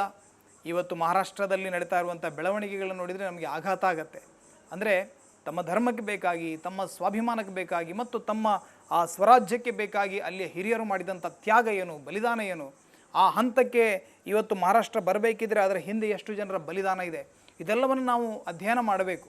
ಭಾಳ ಪ್ರಮುಖವಾಗಿ ಸಂಭಾಜಿ ಮಹಾರಾಜರನ್ನು ಅತ್ಯಂತ ನಿರ್ದಯವಾಗಿ ಕೊಂದ ಬಳಿಕ ಅವರನ್ನು ಅಲ್ಲಿ ಒಂದು ನದಿಗೆ ಎಸೆದು ಬಿಡ್ತಾರೆ. ಯಾರಾದರೂ ಆತನ ಶವವನ್ನು ತೆಗೆದು ಸಂಸ್ಕಾರ ಮಾಡಿದರೆ ಅವರಿಗೂ ಕೂಡ ಇದೇ ರೀತಿಯ ಸಾವು ಕಟ್ಟಿಟ್ಟ ಬುತ್ತಿ ಅಂತ ಹೇಳಿ ಡಂಗುರವನ್ನು ಹೊರಿಸ್ತಾರೆ. ಅದರ ಹೊರತಾಗಿ ಕೂಡ ಗೋವಿಂದ ಮಹಾರ ಅನ್ನುವಂಥ ಒಬ್ಬ ದಲಿತ ಆ ಎಲ್ಲ ಶವದ ತುಂಡುಗಳನ್ನು, ಕೈಕಾಲುಗಳು, ತಲೆ ಎಲ್ಲ ಬೇರೆ ಬೇರೆ ಆಗಿದೆ, ಎಲ್ಲವನ್ನು ಒಗ್ಗೂಡಿಸಿ ಒಂದು ಕಡೆಯಲ್ಲಿ ಶವ ಸಂಸ್ಕಾರ ಮಾಡುವಂಥ ಕೆಲಸ ಮಾಡ್ತಾನೆ. ಗೋವಿಂದ ಮಹಾರ ಒಬ್ಬ ಮಹಾರ್ ಜಾತಿಗೆ ಸೇರಿದಂಥ ಒಬ್ಬ ದಲಿತನಿಂದ ಹಿಡಿದು ಬ್ರಾಹ್ಮಣರವರೆಗೆ ಪ್ರತಿಯೊಂದು ಜನಾಂಗದಲ್ಲಿ ರೋಷವನ್ನು ಉಕ್ಕಿಸಿದಂಥ, ಸ್ವರಾಜ್ಯದ ಬಗ್ಗೆ ಕಿಚ್ಚನ್ನು ಹಚ್ಚುವಂಥ ಕೆಲಸವನ್ನು ಸಂಭಾಜಿ ಮಹಾರಾಜರ ಬದುಕಲ್ಲ, ಅವರ ಮರಣ ಮಾಡಿತು. ಅವರ ಸಾವಿನ ಬಳಿಕ ಮಹಾರಾಷ್ಟ್ರ ಗೆದ್ದು ನಿಲ್ಲತ್ತೆ. ಎಂಥ ಅದ್ಭುತವಾಗಿರತಕ್ಕಂಥ ಹೋರಾಟವನ್ನು ಮಾಡ್ತಾರೆ. ತಾರಾಬಾಯಿಯ ನೇತೃತ್ವದಲ್ಲಿ ಹೋರಾಟ ನಡೆಯುತ್ತೆ. ಸಂಭಾಜಿ ಮಹಾರಾಜರು ತೀರ್ಕೊಂಡ ಬಳಿಕ ಸಂಭಾಜಿ ಮಹಾರಾಜರ ಮಗ ಶಹಾಜಿ ಅವರು ಸತಾರದಲ್ಲಿ ಅರಮನೆ ಮಾಡಿಕೊಂಡಿದ್ರೆ, ಅವರ ಇನ್ನೊಬ್ಬ ತಮ್ಮ ರಾಜಾರಾಮ ಅವನು ಕೊಲ್ಹಾಪುರದ ಮೂಲಕ ಅವನ ವಂಶದವರು ಆಳ್ವಿಕೆಯನ್ನು ಮಾಡ್ಕೊಂಡು ಹೋಗ್ತಾರೆ. 2 ಪ್ರತ್ಯೇಕ ಅಧಿಕಾರ ಕೇಂದ್ರಗಳು ನಿರ್ಮಾಣ ಆಗತ್ತೆ. ಈ 2 ನಿರ್ಮಾಣ ಆದ ಬಳಿಕ ಸತಾರದ ವಂಶದಲ್ಲಿ ಪೇಶ್ವಾಗಳು ಮಂತ್ರಿಗಳಾಗಿದ್ದರು, ಪ್ರಧಾನಮಂತ್ರಿಗಳಾಗಿದ್ದರು. ಆ ಪೇಶ್ವಾಗಳಲ್ಲಿ ವಿಶ್ವನಾಥ ದತ್ತ ಪೇಶ್ವಾ, ಅಂದರೆ ಬಾಜಿರಾವ್ ಪೇಶ್ವಾ, ಆನಂತರ ಬಂದಂಥ ನಾನಾ ಸಾಹೇಬ್ ಪೇಶ್ವಾ, ಮಾಧವರಾವ್ ಪೇಶ್ವಾ, ಇವರೆಲ್ಲರ ಕಾಲದಲ್ಲಿ ಒಂದು ಅದ್ಭುತವಾಗಿರ್ತಕ್ಕಂಥ ಹೋರಾಟ ನಡೆಯುತ್ತೆ. ಮಧ್ಯ ಭಾರತದ ಅತೀ ದೊಡ್ಡ ಒಂದು ಜೈತ್ರ ಯಾತ್ರೆ ಆರಂಭ ಆಗುತ್ತೆ. ಮಹಾರಾಷ್ಟ್ರದಿಂದ ಹೊರಟಂಥ ಪೇಶ್ವಾಗಳ ಸೇನೆ ಉತ್ತರದ ಕಾಬೂಲ್ ನದಿಯವರೆಗೆ ತಮ್ಮ ಸಾಮರ್ಥ್ಯವನ್ನು ವಿಜೃಂಭಿಸ್ತಾರೆ. ಅಲ್ಲಿವರೆಗೆ ವಿಸ್ತರಣೆ ಮಾಡ್ಕೊಂಡು ಹೋಗ್ತಾರೆ. ತಾವು ಯಾರು ಅದನ್ನು ಊಹಿಸ್ಕೊಳ್ಳೋದಕ್ಕೂ ಸಾಧ್ಯ ಇಲ್ಲವೇನೋ, ಇವತ್ತು ನಾವು ಯಾವುದನ್ನು ಕಂದಹಾರ್ ಕಾಬೂಲ್ ಅಂತ ಕರಿತೀವಿ, ಅಲ್ಲಿ ಕೇಸರಿ ಧ್ವಜವನ್ನು ಹಾರಿಸ್ತಾರೆ. ಅದಕ್ಕೆ ಯಾರೊಬ್ಬರು ಬಹಳ ಮಾರ್ಮಿಕವಾಗಿ ಹೇಳ್ತಾರೆ, ಮಹಾರಾಷ್ಟ್ರದ ಕುದುರೆಗಳು ಕಾಬೂಲ್ ನದಿಯ ನೀರನ್ನು ಕುಡಿದು ತಮ್ಮ ಸ್ವಾತಂತ್ರ್ಯದ ದಾಹವನ್ನು ತಣಿಸಿಕೊಂಡಿವು ಅನ್ನುವಂಥ ಒಂದು ಮಾತನ್ನು ಒಬ್ಬರು ಹೇಳ್ತಾರೆ. ಅಂದರೆ ಆ ಕಾಬೂಲ್ ನದಿಯವರೆಗೆ ಮರಾಠ ಸಾಮ್ರಾಜ್ಯದ ದಂಡಯಾತ್ರೆ ವಿಜೃಂಭಿಸಿತು. ಆದರೆ ದುರ್ದೈವ ಏನಾಯಿತು ಅಂತ ಕೇಳಿದರೆ, ಮೊಘಲರ ಆ ದಿಲ್ಲಿಯ ಚಾಂದಿನಿ ಚೌಕಗಷ್ಟೇ ಸೀಮಿತ ಆಗಿದ್ದಂಥ ಮೊಘಲರನ್ನು ಹಾಗೇ ಉಳಿಸ್ಕೊಂಡಂಥ ಒಂದು ದೊಡ್ಡ ತಪ್ಪನ್ನು ಪೇಶ್ವಾಗಳು ಮಾಡ್ತಾರೆ. ಅವರ ಶನಿವಾರವಾಡದ ಅರಮನೆ ಏನಿದೆ ಇವತ್ತು, ಆ ಶನಿವಾರವಾಡದ ಅರಮನೆಯನ್ನು ತಾವು ಗಮನಿಸಿದರೆ ಅಲ್ಲಿ ದಿಲ್ಲಿ ದರ್ವಾಜ ಅಂತ ಒಂದು ದರ್ವಾಜ ಇದೆ. ಅಂದರೆ ನಾವು ದಿಲ್ಲಿಯನ್ನು ಗೆಲ್ಲಬೇಕು ಅನ್ನುವಂಥದ್ದು ಅವರ ಟಾರ್ಗೆಟ್ ಆಗಿತ್ತು. ಆದರೆ ಏನಾಯಿತು, 1762ರಲ್ಲಿ ಈ ದೇಶದಲ್ಲಿ ಒಂದು ದೊಡ್ಡ ಯುದ್ಧ ನಡೆಯುತ್ತೆ. ಆ ಯುದ್ಧದ ಹೆಸರು ಭಾರತದ ಚರಿತ್ರೆಗೆ ಹೊಸ ದಿಕ್ಕನ್ನು ಕೊಟ್ಟಂಥ ಯುದ್ಧ. ಅದರ ಹೆಸರು ಪಾಣಿಪತ್, 3ನೇ ಪಾಣಿಪತ್ ಯುದ್ಧ ಅಂತ ಹೇಳಿ. ನಾನು ಆಗಲೇ ಹೇಳಿದೆ, ಮಹಾಭಾರತದ ಕಾಲದಿಂದಲೂ ಇದ್ದಂಥ ಪಾಣಿಪ್ರಸ್ಥ, ಇಂದ್ರಪ್ರಸ್ಥ, ಸ್ವರ್ಣಪ್ರಸ್ಥ ಇದೆಲ್ಲ ಅಲ್ಲಿ ಬರ್ತವೆ. ಪಾಂಡವರು ಕೇಳಿದಂಥ 5 ಗ್ರಾಮಗಳಲ್ಲಿ ಅದೆಲ್ಲ ಇದೆ. ಆ ಪಾಣಿಪತ್ ಏನಿದೆ, ಆ ಪಾಣಿಪತ್, ಸೋನಿಪತ್, ಆಮೇಲೆ ಈಗ ಇರುವಂಥ ದಿಲ್ಲಿ, ಇದೆಲ್ಲವೂ ಆಜುಬಾಜುಗಳಲ್ಲೇ ಇರುವಂಥ ಊರುಗಳು. ಈ ಪಾಣಿಪತ್ನ ಯುದ್ಧ ಭೂಮಿಯಲ್ಲಿ ನಾನು ಆಗಲೇ ಹೇಳಿದೆ, ರಾಣಾ ಹೇಮಚಂದ್ರ ವಿಕ್ರಮಾದಿತ್ಯನಿಗೆ ಸೋಲಾಗಿದ್ದಂಥ ಭೂಮಿ. ಅಕ್ಬರ್ನಂಥ ಒಬ್ಬ ಮಹತ್ವಾಕಾಂಕ್ಷಿ ಅಲ್ಲಿಂದ ಅಧಿಕಾರಕ್ಕೆ ಬಂದ. ಅದಕ್ಕಿಂತ ಹಿಂದೆ ರಾಣಾ ಸಾಂಘನಿಗೆ ಸೋಲಾಗಿ ಅಲ್ಲಿಂದ ಮೊಘಲರ ಆಗಮನ ಆರಂಭ ಆಯಿತು. ಆನಂತರ ಈ ಪೇಶ್ವಾ ನಾನಾ ಸಾಹೇಬ್ ಪೇಶ್ವನ ಕಾಲದಲ್ಲಿ ವಿಶ್ವಾಸರಾವ್ ಹೋಳ್ಕರ್, ಬಾವು ಸದಾಶಿವರಾವ್, ಆನಂತರ ರಘುನಾಥರಾವ್ ಪೇಶ್ವಾ, ಅನಂತರ ಇವರು ಶಂಷೇರ್ ಬಹದ್ದೂರ್, ಇವರೆಲ್ಲ ಸೇರಿಕೊಂಡು ಒಂದು ದೊಡ್ಡ ಸೇನೆಯನ್ನು ಕಟ್ಟಿಕೊಂಡು ಅಫ್ಘಾನಿಸ್ತಾನದಿಂದ ಬಂದಂಥ ಒಬ್ಬ ಲುಟೇರ, ಒಬ್ಬ ಡಕಾಯಿತ ಭಾರತದ ಗಡಿಯೊಳಗಡೆ ನುಗ್ಗಿ ಬರ್ತಾನೆ. ಅವನ ಹೆಸರು ಶಹ ಅಬ್ದಾಲಿ ಅಂತ ಹೇಳಿ. ದುರಾನಿ ಎಂಪೈರ್ಸ್ ಅಂತ ಹೇಳಿ ಅಲ್ಲೊಂದು ರಾಜ್ಯ, ಒಂದು ಆಡಳಿತ ವಂಶ ಇತ್ತು. ಅವರ ಅಲ್ಲಿಯ ಒಬ್ಬ ಅರಸ ಇಲ್ಲಿಗೆ ದಾಳಿ ಮಾಡ್ತಾನೆ. ಅವನ ಹೆಸರು ಶಹ ಅಬ್ದಾಲಿ ದುರಾನಿ ಅಂತ ಹೇಳಿ. ಆ ಶಹ ಅಬ್ದಾಲಿಯ ದಾಳಿಯನ್ನು ತಡೆಯೋದಿಕ್ಕೆ ಉತ್ತರದ ಯಾರಿಂದಲೂ ಸಾಧ್ಯವಾಗದ ಕಾಲದಲ್ಲಿ ಕುಂಜಪುರದ ಕೋಟೆ, ಈಗ ಪಾಕಿಸ್ತಾನದಲ್ಲಿ ಇದೆ ಅದು, ಅಲ್ಲಿವರೆಗೆ ಹರಿಯಾಣ ಅಲ್ಲಿ ಯಾವುದೋ ಒಂದು ಬಾರ್ಡ್ರಲ್ಲಿ ಇದೆ ಅದು, ಅಲ್ಲಿವರೆಗೆ ಸೇನೆಯನ್ನು ತೆಗೆದುಕೊಂಡು ಹೋಗ್ತಾರೆ. ಯಾರು? ಈ ಮಹಾರಾಷ್ಟ್ರದ ಪೇಶ್ವಾಗಳು. ಅವರಲ್ಲಿದ್ದಂಥ ಸ್ವಾಭಿಮಾನ, ಅವರ ಗಡಿ ಭಾಗ ಅಲ್ಲಿವರೆಗಿತ್ತು, ಅದು ಬೇರೆ ವಿಚಾರ. ಆದರೆ ಅವರ ಆ ದೇಶದ ಗಡಿಯನ್ನು ಮತ್ತು ಭಾರತಕ್ಕೆ ಅಪಾಯ ಆದಾಗ ನಾವು ಯಾವ ರೀತಿಯಲ್ಲಿ ನಮ್ಮನ್ನು ತೊಡಗಿಸಿಕೊಳ್ಳಬೇಕು ಅನ್ನೋದಕ್ಕೆ ಅವರು ಮಾಡಿದಂಥ ಕೆಲಸ ಏನಿದೆ ಅದು ಇವತ್ತಿಗೂ ಉದಾಹರಣೆ. ಯಾಕಂದರೆ ಮರಾಠ ಸೇನೆ ಇಲ್ಲಿವರೆಗೆ ಹೋಗ್ತಾರೆ. ಅವರು ಆ ಶಹ ಅಬ್ದಾಲಿಯನ್ನು ತಡೆಯೋದಕ್ಕೆ ಯಮುನಾ ನದಿಯ ತೀರದವರೆಗೆ ಹೋಗ್ತಾರೆ. ಆದರೆ ಏನಾಯಿತು, ಅವರು ಯಮುನಾ ನದಿಯನ್ನು ದಾಟ್ತಾರೆ. ಆಗ ಪ್ರವಾಹ ಇತ್ತು, ಅವರು ನದಿಯನ್ನು ದಾಟಿ ಬರ್ತಾರೆ. ನದಿಯನ್ನು ದಾಟಿ ಬಂದು ಪಾಣಿಪತದಲ್ಲಿ ಮುಖಾಮುಖಿ ಆಗ್ತಾರೆ. ಒಂದು ಘನಘೋರವಾದಂಥ ಯುದ್ಧ ನಡೆಯಿತು. ಆ ಘನಘೋರವಾದಂಥ ಯುದ್ಧದಲ್ಲಿ ಮರಾಠರು ಗೆಲ್ತಾ ಸೋತು ಹೋದರು. ಆದರೆ ಆ ಗೆಲುವು ಅಬ್ದಾಲಿಗೂ ಕೂಡ ಬಹಳ ಖುಷಿ ಕೊಡಲಿಲ್ಲ. ಅವನು ಭಾರತ ಬಿಟ್ಟು ಹೋಗಬೇಕಾಯಿತು.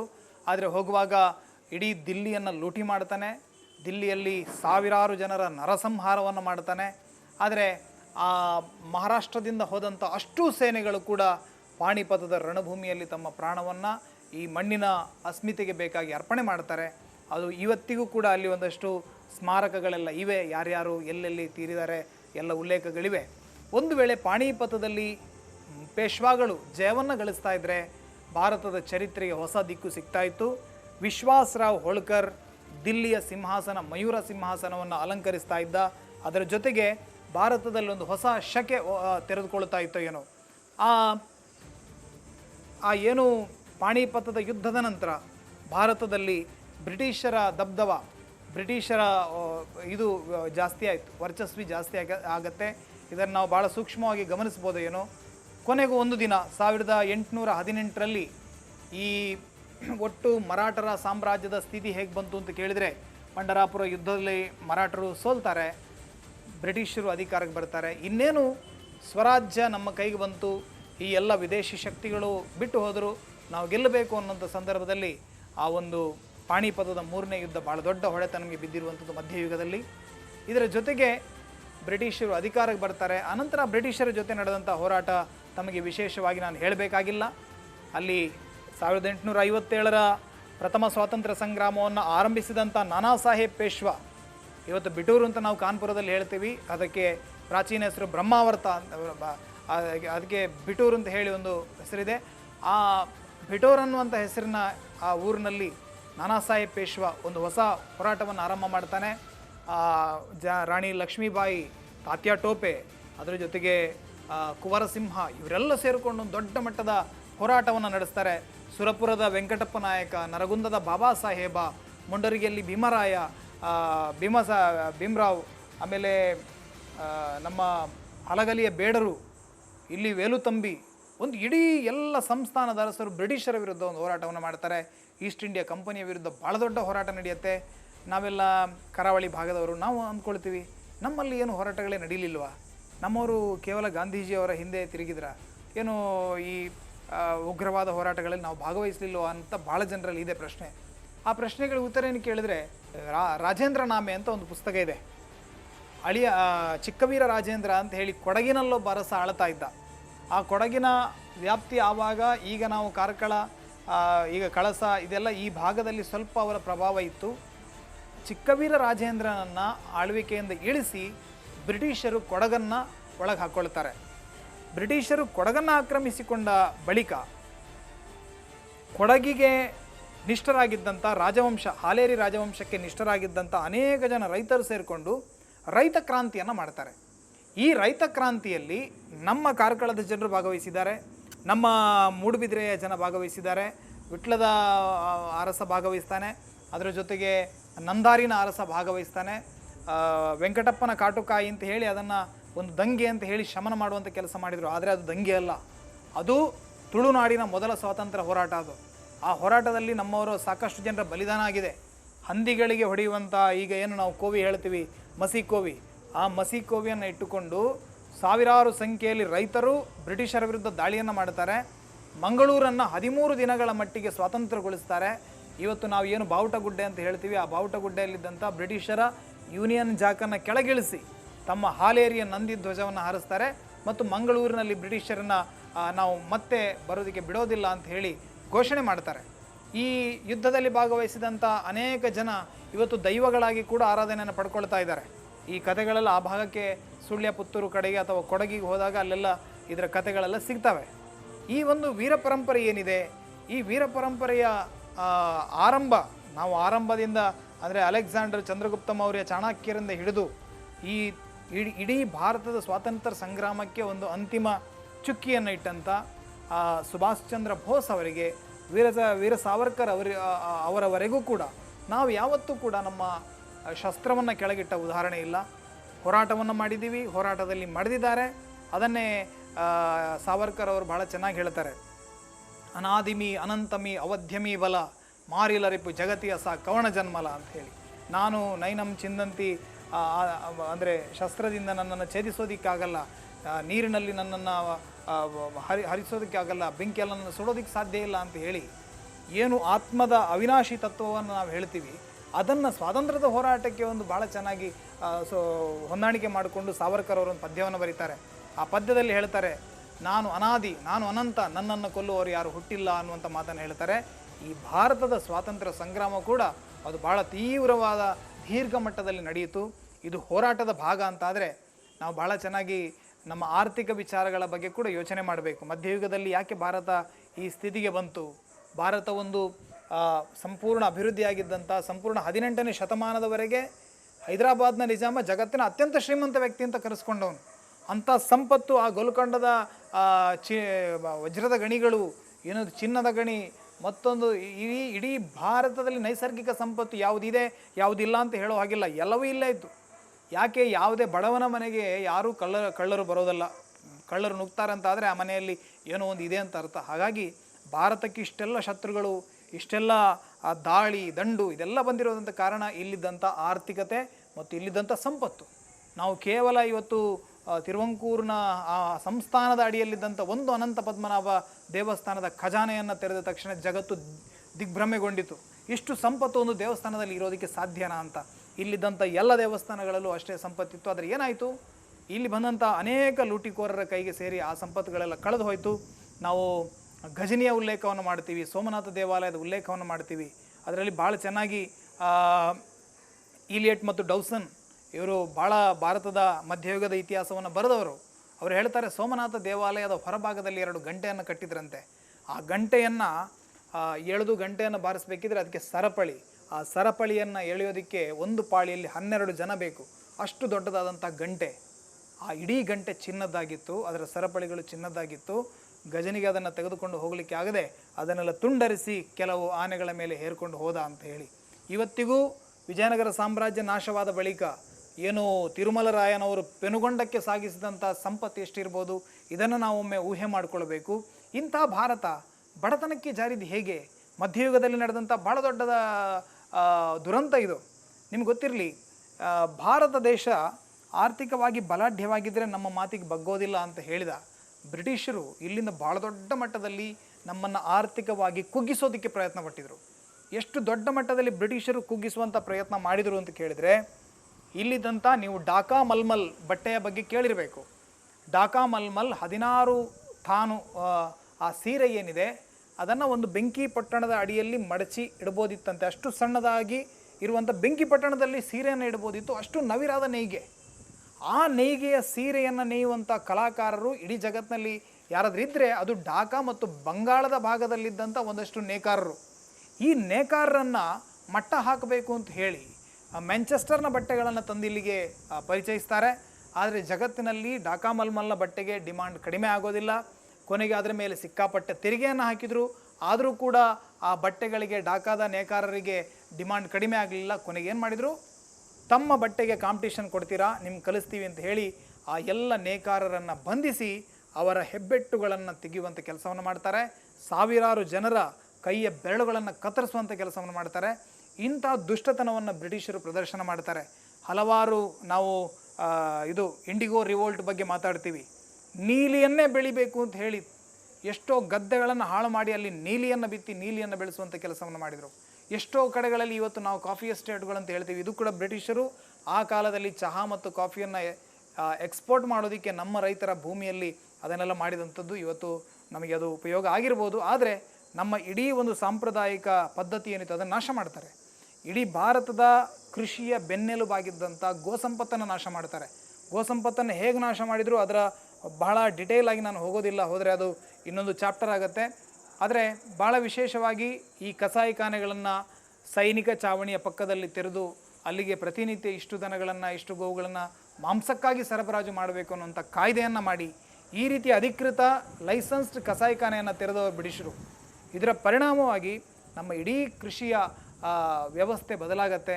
ಭಾರತ ಒಂದು ಕಾಲದಲ್ಲಿ ಜಗತ್ತಿಗೆ ಮಾನ ಮುಚ್ಚೋದಕ್ಕೆ ಬಟ್ಟೆಯನ್ನು ಸರಬರಾಜು ಮಾಡ್ತಾ ಇದ್ದ ಭಾರತ ತನ್ನ ಬಟ್ಟೆಯನ್ನು ಸಂಪಾದನೆ ಮಾಡೋದಕ್ಕೆ, ತನ್ನ ಮಾನ ಮುಚ್ಚೋದಕ್ಕೆ ಬಟ್ಟೆ ಇಲ್ಲದೆ ಪರಿತಪಿಸುವಂಥ ದಿನಗಳು ಬಂತು. ಆದರೆ ಕೊನೆಗೂ ಕೂಡ ಈ ದೇಶದಲ್ಲಿ ಒಂದು ಭಾಳ ದೊಡ್ಡ ಮಟ್ಟದ ಬದಲಾವಣೆ ಆಯಿತು. ನಾವು ಆ ಆರ್ಥಿಕ ಬದಲಾವಣೆಯ ಬಗ್ಗೆ ದಾದಾಬಾಯಿ ನವರೋಜಿ ಅವರು ಭಾರತದ ಯಾವ ಆರ್ಥಿಕತೆಯ ಬಗ್ಗೆ ಒಂದು ಚೆನ್ನಾಗಿರ್ತಕ್ಕಂಥ ಪುಸ್ತಕವನ್ನು ಬರೆದಿದ್ದಾರೆ, ಒಂದು ಅಧ್ಯಯನಾತ್ಮಕವಾಗಿರ್ತಕ್ಕಂಥ ಪುಸ್ತಕವನ್ನು ಬರೆದಿದ್ದಾರೆ. ಈ ಆರ್ಥಿಕವಾಗಿ ಬ್ರಿಟಿಷರ ಶೋಷಣೆಯಿಂದ ಎದ್ದು ನಿಂತಹ ಭಾರತ ಒಂದು ಬಹಳ ದೊಡ್ಡ ಮಟ್ಟದ ಆಧ್ಯಾತ್ಮದ ಶಕ್ತಿಯ ಜೊತೆಗೆ ಮತ್ತೆ ಹೋರಾಟವನ್ನು ಸಂಘಟಿಸುತ್ತೆ. ಅದಕ್ಕೆ ಅರವಿಂದರು, ರವೀಂದ್ರರು, ವಿವೇಕಾನಂದರು, ಬಂಕಿಮರು ಇವರೆಲ್ಲರೂ ಕೂಡ ಒಂದು ಬೇರೆಯೇ ರೀತಿಯಾದಂಥ ಆಧ್ಯಾತ್ಮದ ಬಲವನ್ನು ತುಂಬಿಸಿದರು. ಅದರ ಜೊತೆಗೆ ಸಾವರ್ಕರ್ ಅವರು, ಖುದಿರಾಮ್ ಬೋಸ್, ಈ ರೀತಿಯ ಸಾವಿರಾರು ಕ್ರಾಂತಿಕಾರಿಗಳು ಅದಕ್ಕೊಂದು ಕ್ಷಾತ್ರತ್ವದ ಬಲವನ್ನು ತುಂಬಿಸಿದರು. ಅದರ ಜೊತೆಗೆ ಒಂದಷ್ಟು ನಮ್ಮಲ್ಲಿ ಏನು ಕೆಲಸ ಮಾಡುವಂಥ ಪ್ರತಿಯೊಬ್ಬ ವ್ಯಕ್ತಿ ಕೂಡ ನನ್ನ ನೆಲ, ನನ್ನ ಜಲ, ನನ್ನ ದೇಶ ಅನ್ನುವಂಥ ಭಾವನೆಯನ್ನು ಇಟ್ಟುಕೊಂಡು ಆ ಸಂದರ್ಭದಲ್ಲಿ ಹೋರಾಟವನ್ನು ಮಾಡ್ತಾರೆ. ಆದರೆ ಒಂದು ದುರಂತ ಏನು ಕೇಳಿದರೆ, ಈ ದೇಶ ಯಾವ ಯಾವ ಸಂದರ್ಭದಲ್ಲಿ ಒಂದು ಅಪಾಯವನ್ನು ತಲುಪಿದೆ ಆ ಸಂದರ್ಭಕ್ಕೆ ಕಾರಣ ಯಾರು ಕೇಳಿದರೆ ಇಲ್ಲಿಯ ಒಳಗಿರ್ತಕ್ಕಂಥ ಒಂದಷ್ಟು ವ್ಯಕ್ತಿಗಳು. ಇವತ್ತು ಕೂಡ ಈ ದೇಶಕ್ಕೆ ಅಪಾಯ ಇರುವಂಥದ್ದು ಹೊರಗಿನವರಿಂದಲ್ಲ, ಒಳಗಿನವರಿಂದಲೇ ಅಪಾಯ ಇರೋದು. ಅದಕ್ಕೆ ಬೇಕಾಗಿ ನಾವು ಆ ಎಚ್ಚರಿಕೆಯನ್ನು ಇಟ್ಟುಕೊಳ್ಳೋಣ. ನಮ್ಮ ಹಿತಶತ್ರುಗಳು ಯಾರು ಅನ್ನೋದನ್ನು ನಾವು ಅರಿತುಕೊಳ್ಳೋಣ. ಈ ದೇಶ ಮತ್ತೊಮ್ಮೆ ವಿಶ್ವಗುರು ಆಗೋದಕ್ಕೆ ಯಾವ ಒಂದು ಅಡೆತಡೆಯೂ ಇಲ್ಲ, ಯಾವ ಅದರಲ್ಲಿ ಸಂಶಯವೂ ಇಲ್ಲ. ಅದು ಹಾಗೇ ಆಗತ್ತೆ. ಅದು ಆಗಬೇಕು ಅಂತಾದರೆ ನಮ್ಮ ದೇಶದವರ ಇನ್ವಾಲ್ವ್ಮೆಂಟ್ ಎಷ್ಟಿದೆ, ನಮ್ಮ ಇನ್ವಾಲ್ವ್ಮೆಂಟ್ ಏನಿದೆ. ನಾವು ಯಾರನ್ನೋ ಗನ್ನು ತೆಗೆದುಕೊಂಡು ಹೋಗಿ ಗಡಿಯಲ್ಲಿ ಹೋರಾಟ ಮಾಡಿ ಅಂತ ಹೇಳೋದಲ್ಲ. ನಾವು ಮಾಡುವಂಥ ಕೆಲಸದಲ್ಲಿ ಪರಿಪೂರ್ಣತೆ ಬೇಕು ಮತ್ತು ಅದು ಈ ದೇಶದ ಉನ್ನತಿಯಲ್ಲಿ ಯಾವ ರೀತಿಯಲ್ಲಿ ಕೊಡುಗೆಯಾಗಿ ಮಾರ್ಪಡಬಲ್ಲದು ಅನ್ನೋದ್ರ ಬಗ್ಗೆ ನಮಗೆ ಸ್ಪಷ್ಟವಾದಂಥ ಪರಿಕಲ್ಪನೆ ಬೇಕು. ಆ ಎಲ್ಲ ಕೆಲಸವನ್ನು ನಾವು ಮಾಡೋಣ, ಮತ್ತು ಈ ದೇಶ ಜಗತ್ತಿಗೆ ಮಾರ್ಗದರ್ಶನ ಮಾಡಲಿ ಅಂತ ಹೇಳ್ತಾ ನನ್ನ ಮಾತನ್ನು ಮುಗಿಸ್ತಾ ಇದ್ದೇನೆ. ಜೈ ಶ್ರೀರಾಮ್.